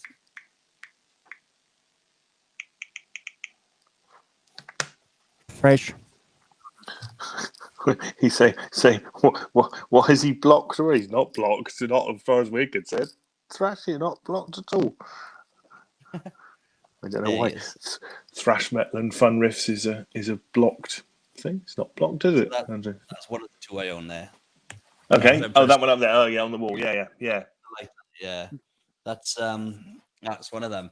And so it's not only one of my favorite albums, but one of the concerts that means the most to me. One of my favorite songs, certainly one of my favorite ever guitar solos from the live version. And I've got 2 of the discs, which is very cool. Yes. Yeah, and so that is again my one of the reasons why it's my favorite album and one of my favorite ever songs, My Father's Eyes. I just adore it. And the concert that I can't remember, it's one of the live concerts, I think it was maybe the Crossroads concert, and he's playing the Crash Strat, playing My Father's Eyes, and the solo he does, and it is just breathtaking. And that to me is my ultimate favorite Clapton tone, is his live work on that song. So that is the one I'd want to replicate if I could. But then you saying about the Clapton stories. A friend of mine is Clapton's keyboard player, and Chris Stainton. No, Paul Carrick. Paul Carrick. Okay. Oh, yes, Paul Carrick. Yes, absolutely. Yeah. And wow. He I'd obviously I'd love to meet Eric. I've never met him. I think I'm gonna have to ask Paul one day. Look, just give me a backstage pass or something like that, but I don't like, being a professional musician. I don't like to sort of, it's unprofessional and trying to, but I really would love to. But I mean, I told you my heroes that I've met, but Eric is the one, the remaining one that I want. Nathan East, what a bass player he is. And do you know what, my boss, my bosses know Nathan as well, and Clapton's other bass player lives just around the corner from my boss, and he's friends with him. So I really have got a name. Which one's that? Not Pino Palladino. Do you know what, Pino? I know Pino. I've met Pino a couple of times, but my brother cuts his mum's hair. Now that's the connection. Yeah, spurious connections to rock musicians. 47A, yes. Cuts his mum's hair. That's my mum said that Mrs. Palladino. My mother didn't know who Peter Palladino was, and she said, "Oh, Mrs. Palladino." She said, "Mrs. Palladino's in today," and she said she was having a haircut. I said, "Oh, any occasion?" She said, "Oh, I'm going to Paris to see my son play with Elton John." And she's like, "Oh, okay." So she come over. She said, "Yes, this client of your brother's is his son plays Mrs. Palladino." I went, "Pino Palladino." Not the I said, "Pino." Yeah. So Pino Palladino's mum, and another friend of mine, who I've met. Let's not say a friend. We meet every year in the same place, and we've got mutual friends and things. So is Andy Fairweather alone? Yeah, of course. Yeah. We do you know what? I got to tell you this funny story. A couple of years ago, no, was it? It was last February. I was, I get Jack messaged me, Jack Carrick, Paul's son, and said, "We didn't come next week. Are you coming?" I was like, "Oh," I said, "I didn't realize. I'd forgotten." And he said, "No worries." He said, "Your name's on the door. 2 tickets for you." Great, lovely, thank you very much. So I get to the concert, and I walked up the stairs. We're standing there. There's Andy. He's like, "He said, we got to stop meeting like this." Every year we're there in the same concert. Paul's guest, and so we chatted and I look across, and there's this drummer that I don't like for a reason, and I'll tell you the reason. I was laying some tracks down for my album about 3 years ago, and my guitar. I had to get a guy on guitar because I had limited studio time, and because I was away, I was in Memphis. I was in Memphis first, then Nashville, then back to Nashville, And so I had limited time, so I wanted to get it all done sort of as quickly as possible. And there was this one track that I needed a drummer on. So my friend said, I got this guy. I won't say his name. He said, I got this guy, and he said he's a good player. And I said, great, okay, no problem. Bring him down. Paid him for his session time, you know. And at the time when I was there, I was thinking, yeah, he's fine. He's doing well. But when I listened to the track after, I was like, do you know what? This is awful. His drumming was just terrible, you know. And I actually did it. I stood in as a vocalist for them on a live gig as well. But I was like, do you know what? No, sorry, I've gone ahead of myself. I then, a couple of weeks later, said to him, I may need you for the studio on Friday. This was Wednesday. Are you available? And he went, yeah, I'm available. I said, okay, no problem. I'll let you know if I need you. So he messaged me on the Friday. I didn't need him because I'd found another drummer. And I'll tell you who. He said, he messaged me on the Friday. You just having a go at me saying, you told me you wanted me. I said, no, I told you I would, and I'd let you know if I need you. Oh, I made plans. I changed my plans. This. I thought, okay, well, you know what? He was being an idiot. I looked, he was slagging me off on Facebook and everything like this. And he said, oh, yeah, you probably, I said, I had a different drummer. He said, oh, probably some tub thumper who doesn't know this, doesn't that. It's going to sound. I went, oh, okay, yeah. So this was so perfect. I'm standing there with Andy Fairweather in the St. David's Centre, in St. David's Hall in Cardiff. And I look across and this drummer's there. And I'm like, okay, you know what? I'm going to be the bigger person here. So I said, hi, how's it going? And oh, yeah. And you could tell he was just gritting his teeth. He didn't want to speak to me. I'm like, are you looking forward to the show? And things, sort of awfully nice. You know, I can do that. And I wasn't going to say anything, but I had to, because he said, you could just tell he just didn't. He had this disdain for me. So I said, I enjoy the show. And as I was sort of walking off, I said, oh, by the way, I said, remember that incident? I said, I do apologize. Obviously, it was a bit of a breakdown in communication. No, you told me. I thought, oh, you can hold the same grudge. I said, do you know the tub thumper that you said I'm probably going to get drumming on the track? I said, he's drumming tonight. It's Jack Carrack. Enjoy the show. So I walked in. Right? I thought, yes, this is great. You know, you could see his face. I went, that tub thumper, you can see him tonight. Jack Carrack. He's drumming for his father, Paul Carrack. So no, he's not some tub thumper. So I goes in. I goes back. Yeah, I had a drink with Andy, and I went back in, and I goes to sit down in my seat. Who I sat next to, but him, the drummer. Yeah. So I'm like, oh shit! I'm just looking around now. Is there anywhere I can move to? And next, someone comes over and says, "Oh, would you like to go on the front?" Okay, yes, please. So they did move me to the front row, anyways. The guest, no. But I thought, I said, oh. I said, so long, I'm going to see you again, then I'm going to see you. I'm just going to go sit down in the front row. So it was like a double thing I could get him on then. So yeah, what was particularly bad about him? I don't know. No swing, no whatever. You know what? It was almost as if it was too mechanical, and I noticed timing change. You know. Do you know when a drummer goes off time but comes back into time, or goes off time and then sort of slows down and speeds up, and then all of a sudden it comes back in because they've gone to so many different tempos? You know? James, in my world, this is all, you know, remember I'm old, so pre-click tracks, that's what drummers did. Yes. Do you know what? He wouldn't play to a click track, right? And I said to someone after that, I said, you know, the only reason a drummer refuses to play to a click track is because they can't play to a click track. Cheers, Jay.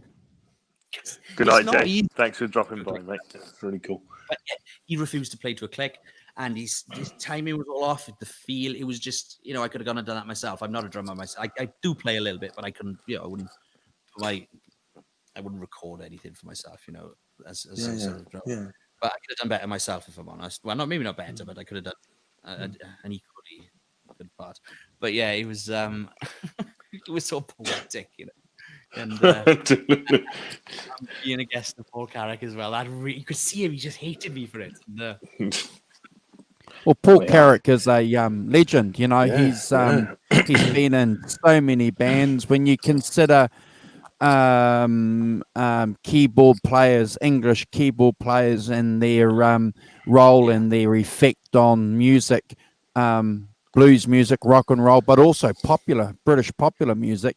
He's certainly one of a handful of guys, on the Clapton 75 at the Royal Albert Hall. He's just playing phenomenally. If you guys haven't checked out that, and he can sing.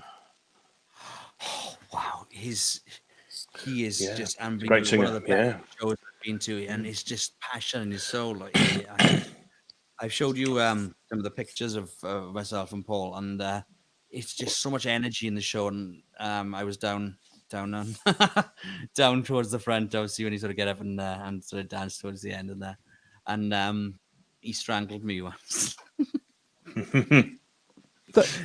So does he?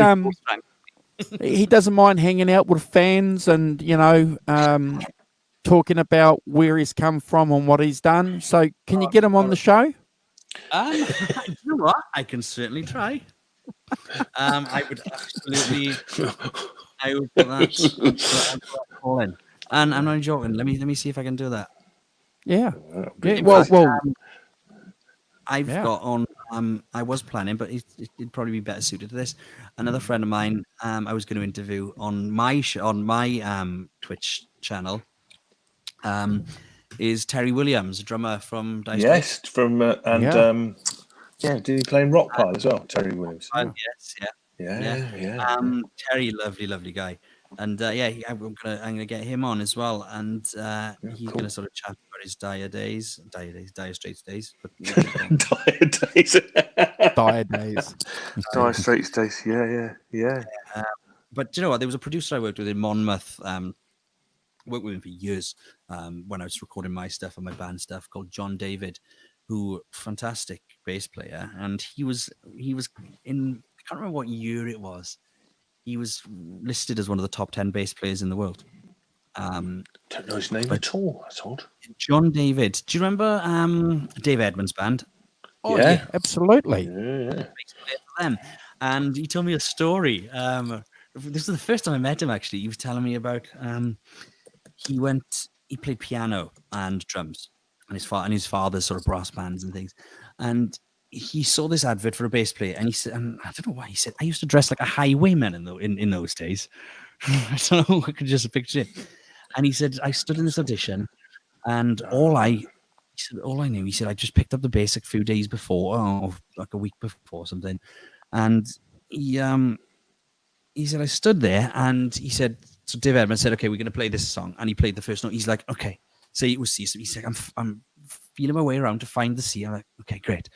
So he said he starts playing, and all he could do was do, do, do, do, do, do, do. And Dave Edmunds went, stop. That's exactly what I want. Why can't everyone do the That's same what I want. bass? Yeah.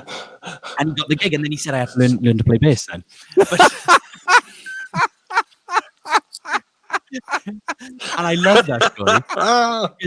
So it's just going dunk dunk dunk dunk on. He's playing the chords. Open note. The root notes.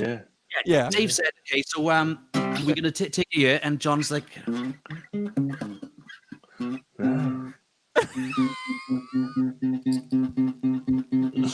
he went, and he said that was it, and he got the job as Dave Edmunds' bass player.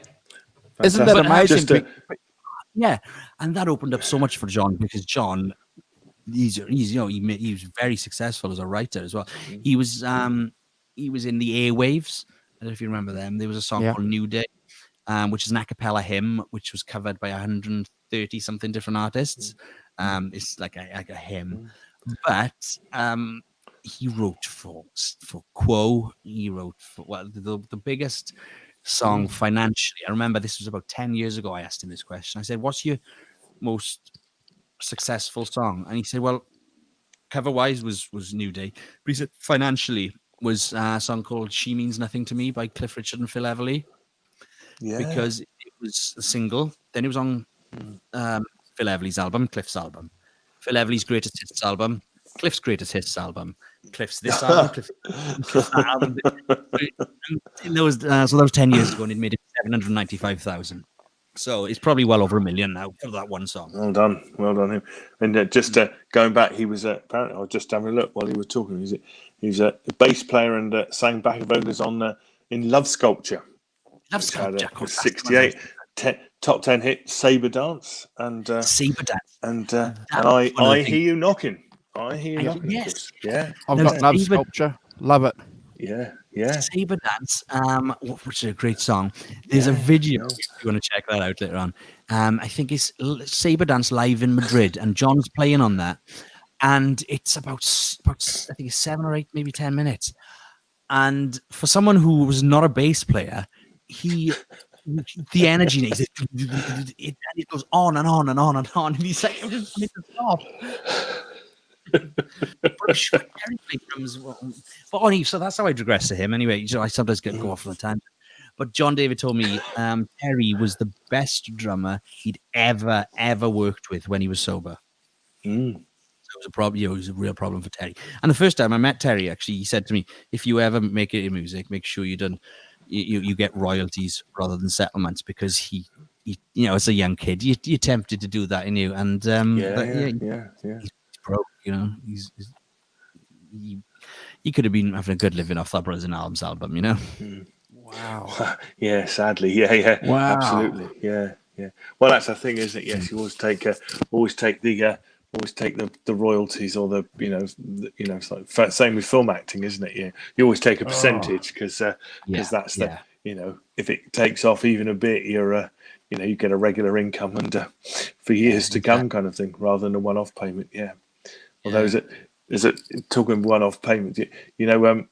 Rick Wakeman needed some money to pay his rent one time, so he just would go around his studios and Mark Boland's in the studio.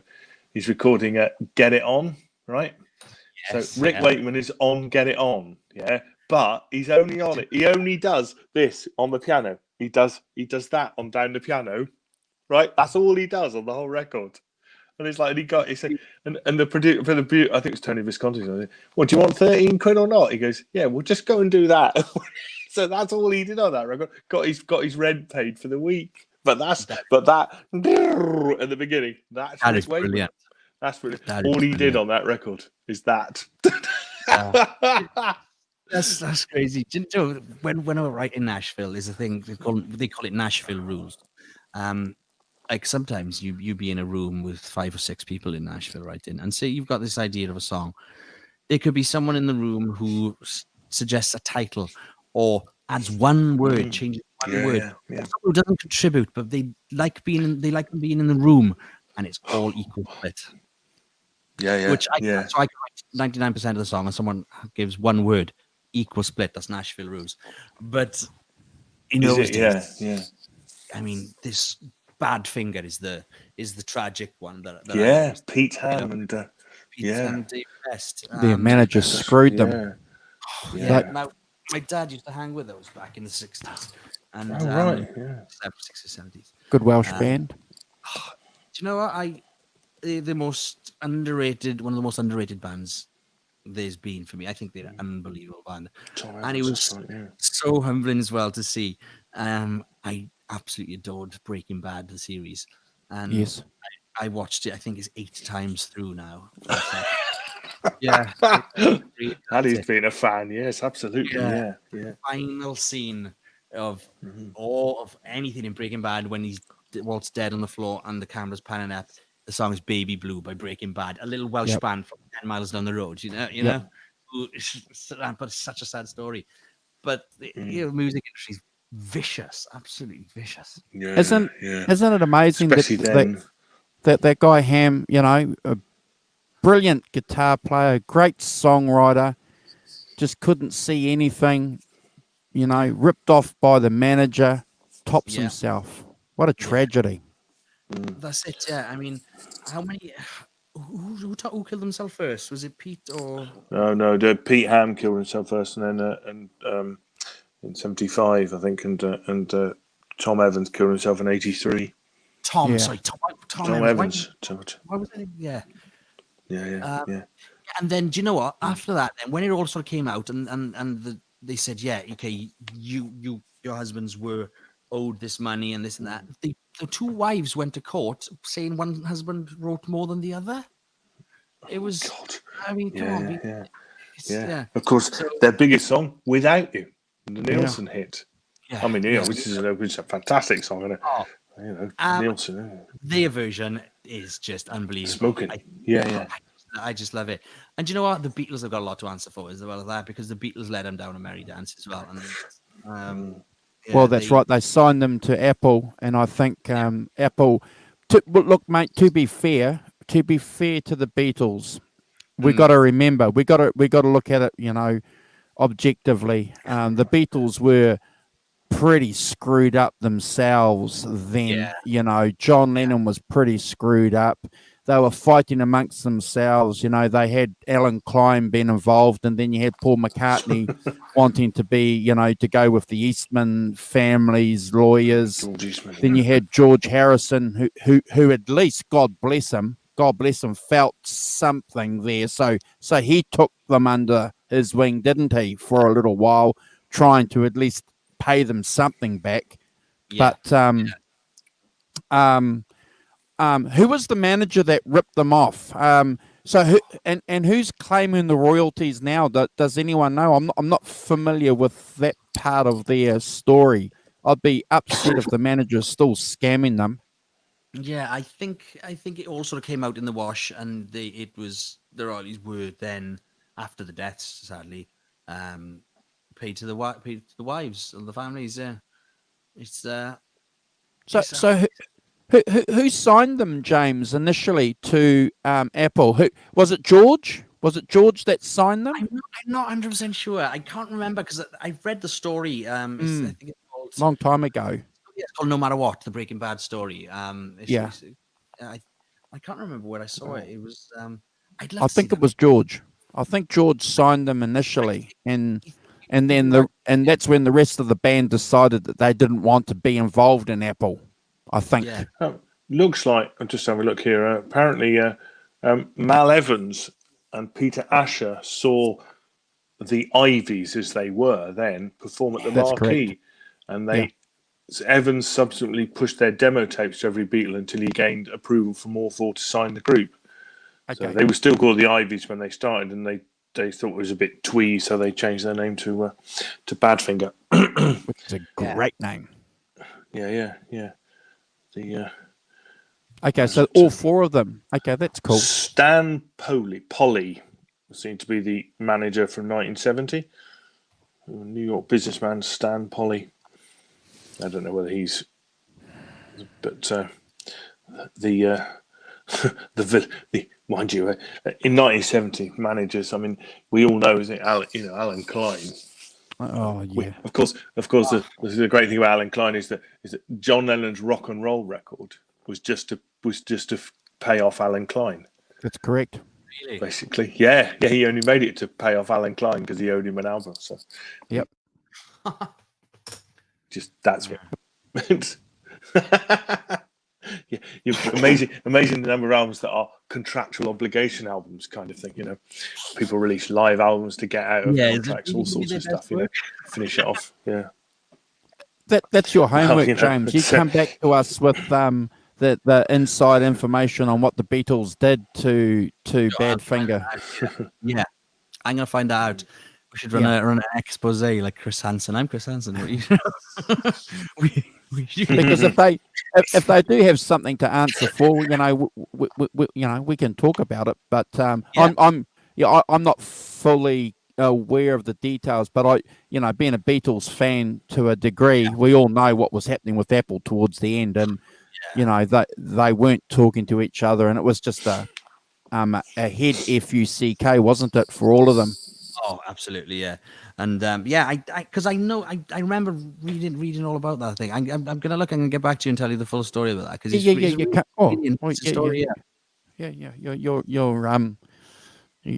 ain't going to be your last time on the show. We've co-opted you. Absolutely. I'm more than happy. I really enjoy it, guys. It's fun. Yeah. Yes. While you two are here, so I'm on daylight saving. So when do you guys go back when's your daylight saving, please? Hold on. Clock change Oh. 2020. Where are we? Sunday, the 25th of October.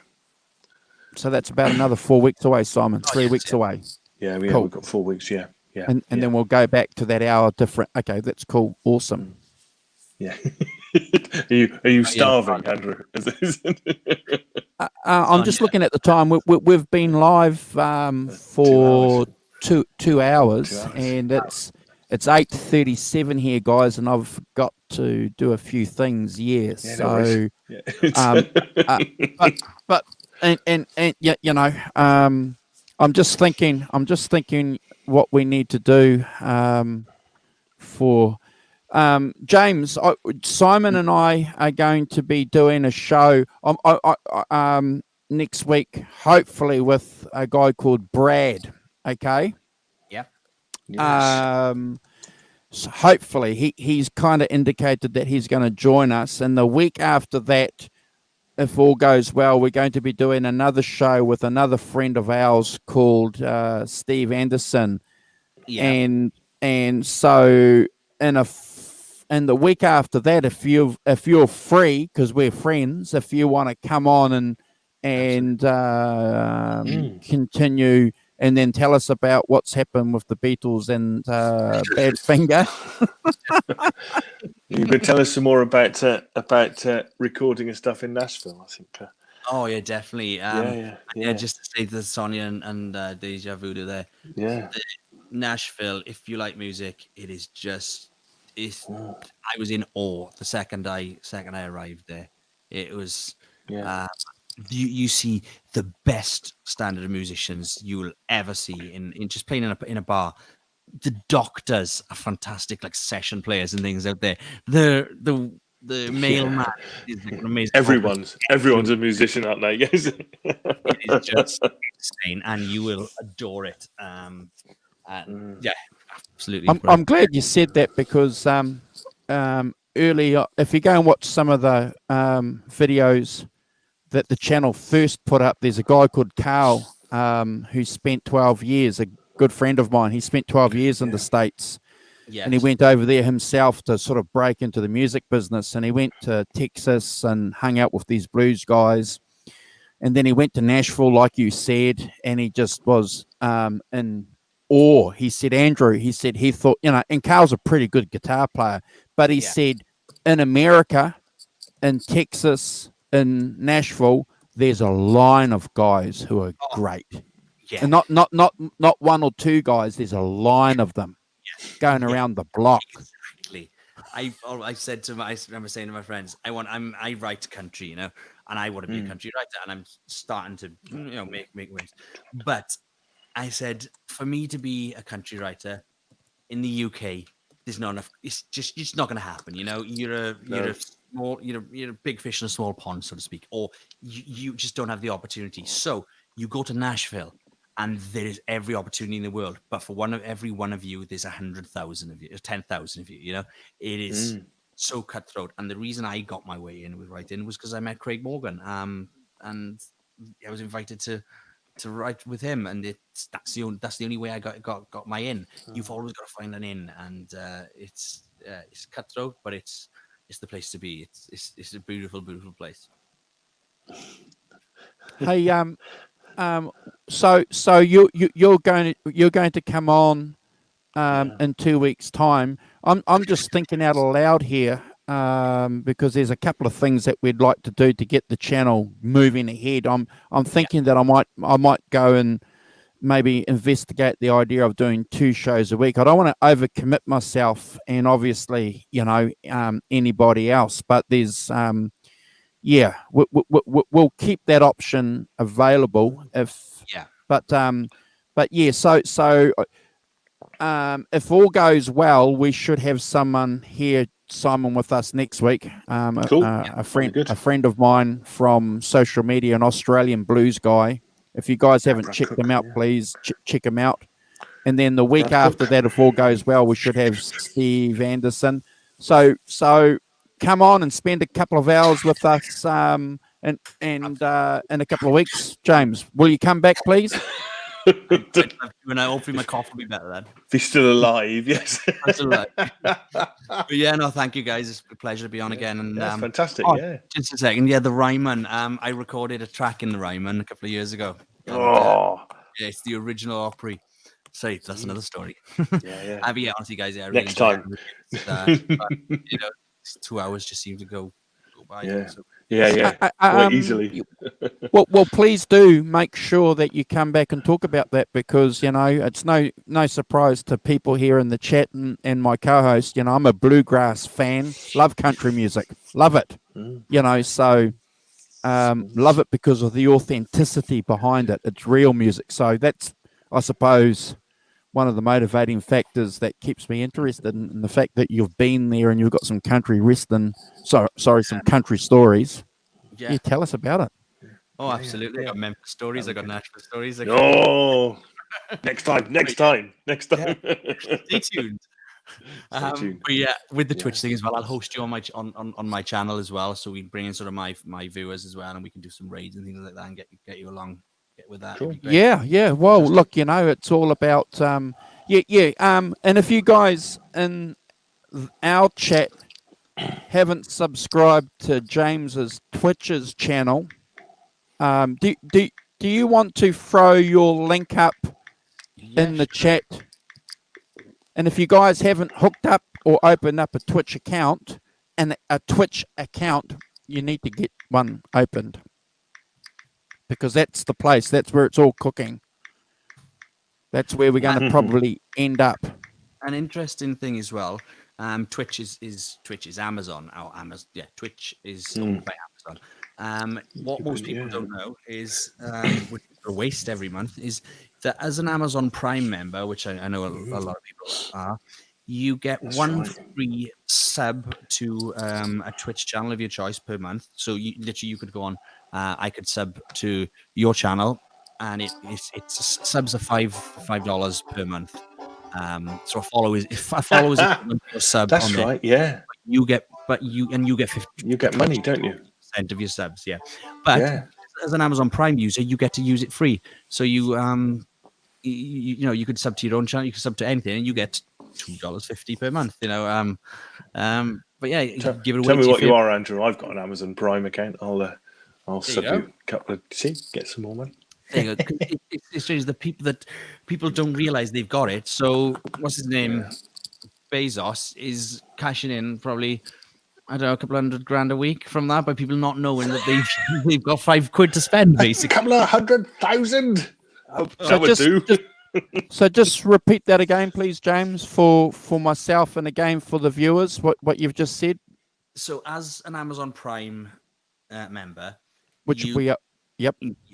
So you can you log into Twitch with your Amazon Prime account. You link your account, so then you can subscribe to any channel, which is $5 or £5, whatever country you're in. That's another thing that grips me as well, because I pay £5 to sub to someone, but if someone in the States subs to someone in the States, they pay $5.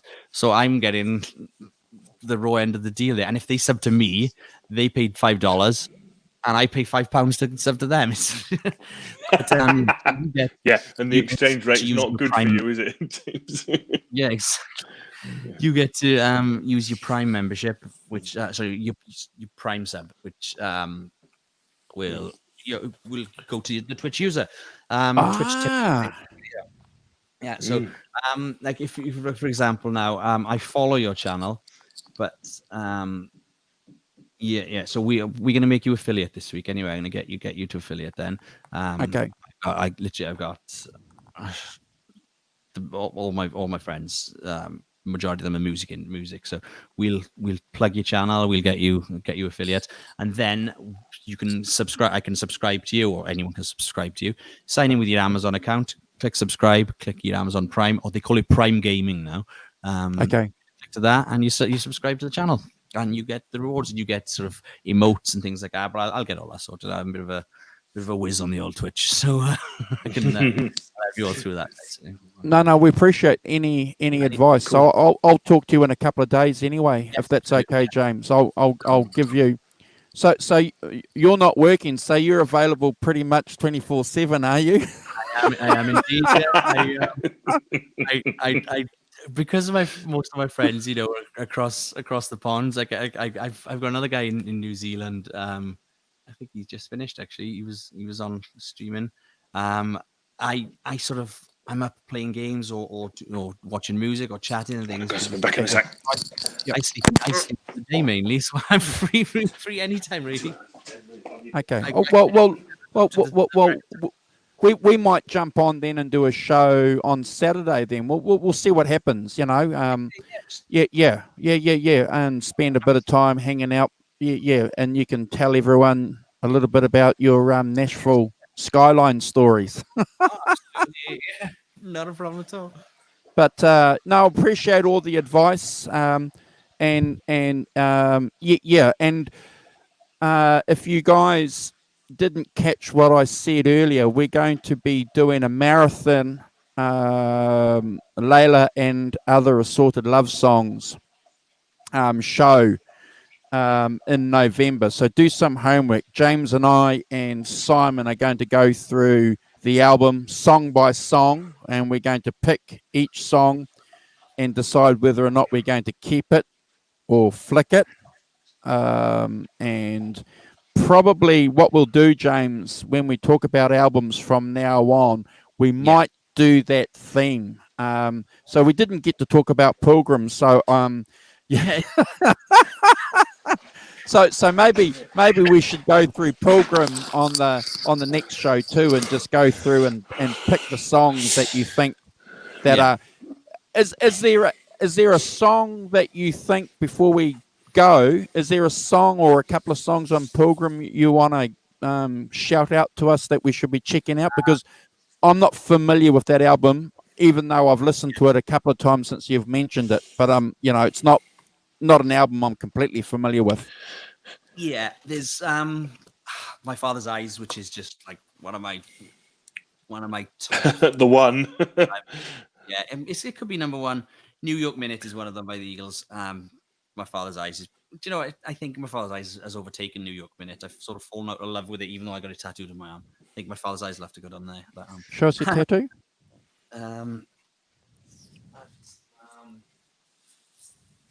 Again. Yeah. And you got the twin. Yeah.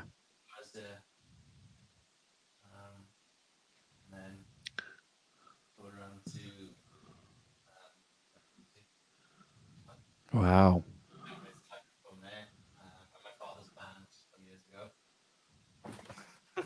Awesome. So yeah, My Father's Eyes is definitely my top song off that album. I also love Circus, which again is written about Connor, and the words is sad, so sad. All your friends gather around. The circus left town, and it's a song written about Connor. And the other one is Broken Hearted, which is a beautiful song. And the first time I heard that song was in the Royal Albert Hall Music for Montserrat concert, which I adore. One of the best live shows I've ever seen. No, I didn't. I wasn't there live, but I stayed up and watched it from start to finish on pay-per-view on Sky, because it was sort of 1997 video, but that was like an all-star cast, and Clapton played it on there, and I'd never heard it before. And then I didn't hear much of it, and then until the Pilgrim album, I was like, oh, I recognize this song. But a beautiful song. Only the Broken Hearted is called. Yeah, beautiful track. So no surprise, I suppose. I love She's Gone. That lead introduction that he does, especially when it's live on One More Car, One More Rider. Yeah. Oh my gosh! I think that intro solo goes on for about 3 minutes, doesn't it? It's just fantastic. You know what? That's it. Some songs are self-indulgent when they go on and on, but with Clapton, it's just the build-up and how he commands the band.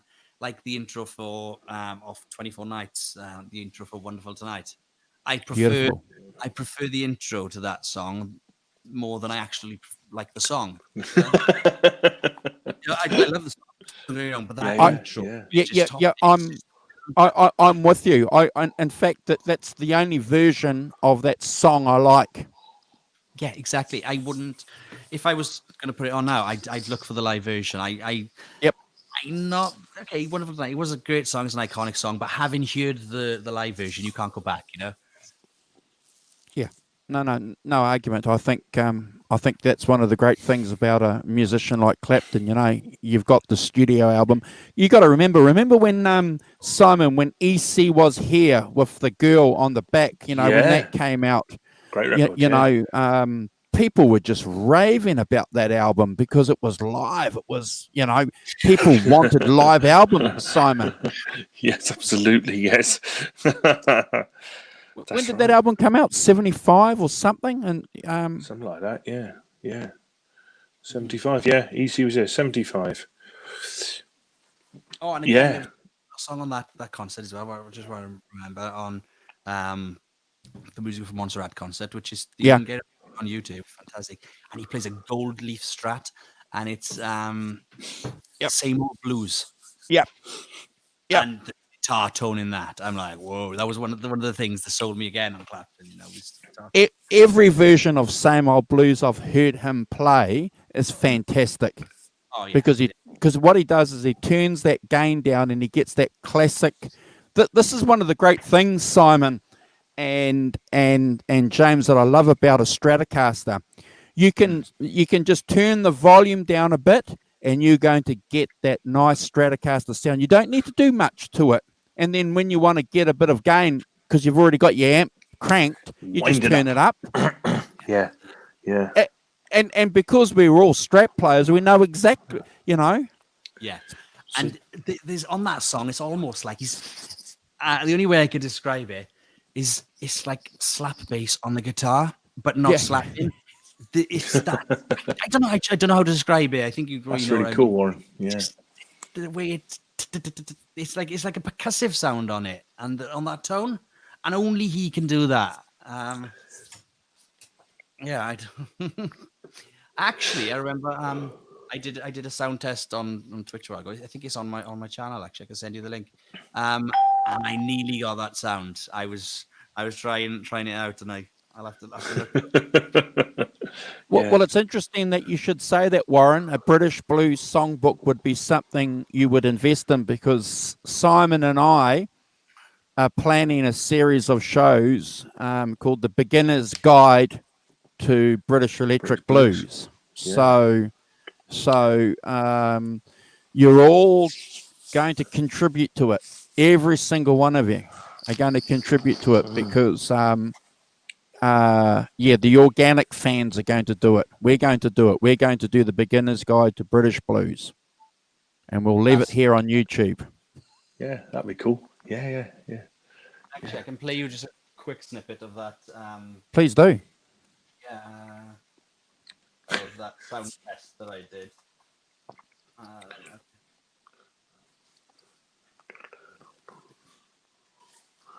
And again, if anybody in the chat wants to join Simon and I and any of our other guests on a live show, just let us know. You're more than welcome.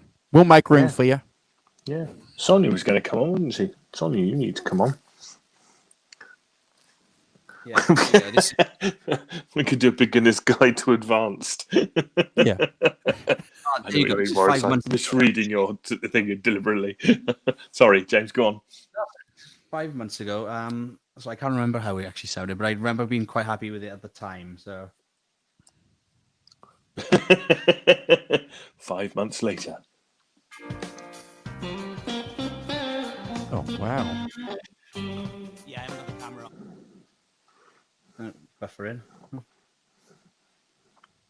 No, it's the time for your internet to die, isn't it?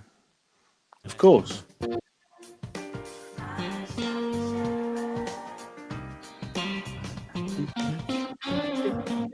So I was trying to get that sort of... cool. Yeah, sounds really good. Yeah. Stop singing, Andrew. Stop singing. You'll give it away. Then we'll get banned again.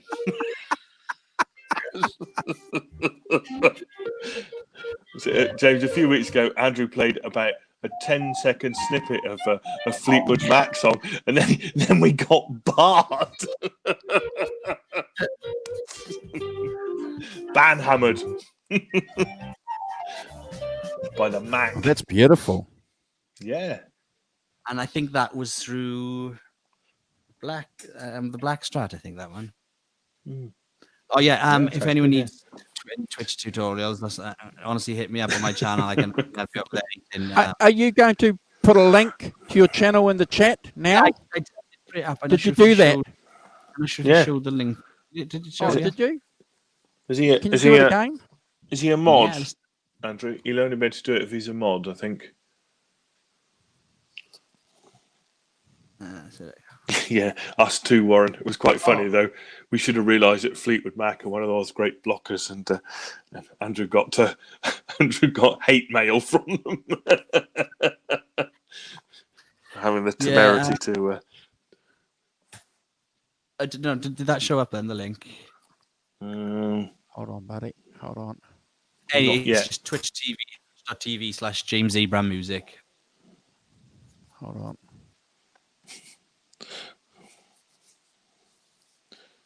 I don't think it did. No, it didn't. It didn't show up on mine. I've got it running on my phone. Yeah, it just showed James. Yeah. shows in orange. So, yeah, if you want to post it, I'll just link it to.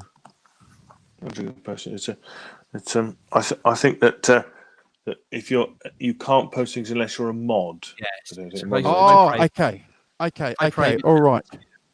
Okay. He okay. was that- Nelson. Yeah. I just ended up writing the private chat there, and yeah, you can copy and Okay. post it. Hold on. Yes. Okay. All right. Okay. Yeah. Hold on, buddy. Nelson, we Copy. agree. We're Peter Green people over in the British Blues, British Electric Blues show. We're definitely Peter Green people more than we are the later Fleetwood Mac. There we are. See, that works. You see, yeah. Yeah. Okay. James Abram Music. There we are. What I'll do, yeah. So if you guys haven't opened up a Twitch account, please do, because Twitch is the place where it's going to be cooking soon. James is probably going to tell you it's already cooking now, but He's already cooking now. Yeah. So open up a Twitch account, sub to our channel over there, and sub to James's, and yeah, and don't forget to sub here too. Yes, Arvin, we're anti rockers here, pro mods. I'll try and get sort of my friend and things to come over to you. I think I'm probably going to hit about the 600 followers mark now this week. Or the next. Oh, Cool. fantastic! That's good. All right, well done. I've been that active on it really, but I'll push as many as I can over to you guys, get you affiliate, and then thank you. you can start reaping the benefits of Twitch, which I don't want to say that YouTube, we listen to everything. Yeah. But I'll talk to you in a couple of days, James. Yeah. And thank you for jumping on board with us, and we'll see you live with Simon and I in 2 weeks' time for some Nashville stories. And come and hang out. And Terry, thank you for joining us. It's been a while. Good to see you. I have seen you in Ben's show, and I've said g'day a couple of times. But with the passing of your mum, and you know, we do remember our friends, and you know, their stories. So hope you're getting well. My mum passed away last year too. So it's horrific, isn't it? Well, you know, 1 minute your mum's there, the love of, you know, one of the loves of your life. Simon's mum's still there. Hey, my mum's still going. 85, still going. She's in Cornwall for the week, being terrifying. Ripping Cornwall up, is she? Yeah, taking COVID to Cornwall. It's yeah. But yes, it's one of the facts of life, isn't it? My dad died in 2013, but age 92. So I kind of, you're off, James. I kind of feel like that at 92 you've done well, haven't you? That's a long, you know, he was an interesting man. My dad was a composer and stuff, so he led a long and interesting and creative life. And if you can say that about, you know, your parents, whatever, I think that's good myself. But My grandmother was 105. there I see. Wow. Yes, my grandmother, my dad's mother was 104. And Yeah, that's my dad's mother. Yeah. Yeah. You know, she Stock years was ago. born in about 1880. So she was born pretty much before the car and saw a man walk on the moon. Do you know what? That was God. 1 year before my great uncle became president Pretty of the much. United States. What? Yes. Yeah, see? President James Abram Garfield. Really? Is he a Wow. relative? My great Well uncle. done. Well, Oh, that's yeah. fantastic. Oh, Does that get you an American citizenship? Yeah. the keys to the White House. You probably do a better job. You think that I'd get preferential treatment, but no, I'm the same as everyone else. I've got to get my green card. You got to line up. Was he? Mind you, James, what you've got to take into account, was he any good as a president? Oh, He would they have go been- rubbish. Yes. Honestly, they said he would have been one of the greatest presidents there was, had he not been assassinated. Yeah, the- of course, yes. Brilliant, decorated Yes. Civil War general. There was one story they tell about him. You could ask him a question in English, and he would write the answer in simultaneously with both hands, Latin in one hand, Greek in the other hand. At the same time. Look at that. And fun fact of the day, Alexander Graham Bell designed the first ever metal detector ever built to find the bullet lodged in him. Just so we're clear, there we are. James A. Garfield. I There can we are. see There's a the picture of him. resemblance. Oh, Do you know what? Oh. You should see my Uncle Garfield. He is the image of him. Or Fantastic. was. Look at that. Fantastic. Look at that. Anyway, well, that's that. Now that is something, James. Well done. We love an American history lesson. Yeah. awesome. Oh wow. Well, that's Yeah, we think that's fantastic. All right, guys. I'll catch you guys later. Next week. I'll see you next week. Yes. Yeah. Later. Yeah. Lovely Yeah. to have you guys. Fantastic. Really enjoyed. Thank you. Take care. Thanks, guys. Bye-bye. Yeah. Take care, everyone in the chat. Yeah. We'll see you next week. Thanks for joining and stay safe and well for the week. Okay. All right. Bye. Hey, don't go. I'll just need to talk to you quickly, Simon. So we'll say goodbye worries. here. Yeah. Okay. Yeah. God See you next bless. week. Be safe, everyone. See you Thank next you, time. Sonia. Thank you for hanging out. Arvin. Yeah. Bye.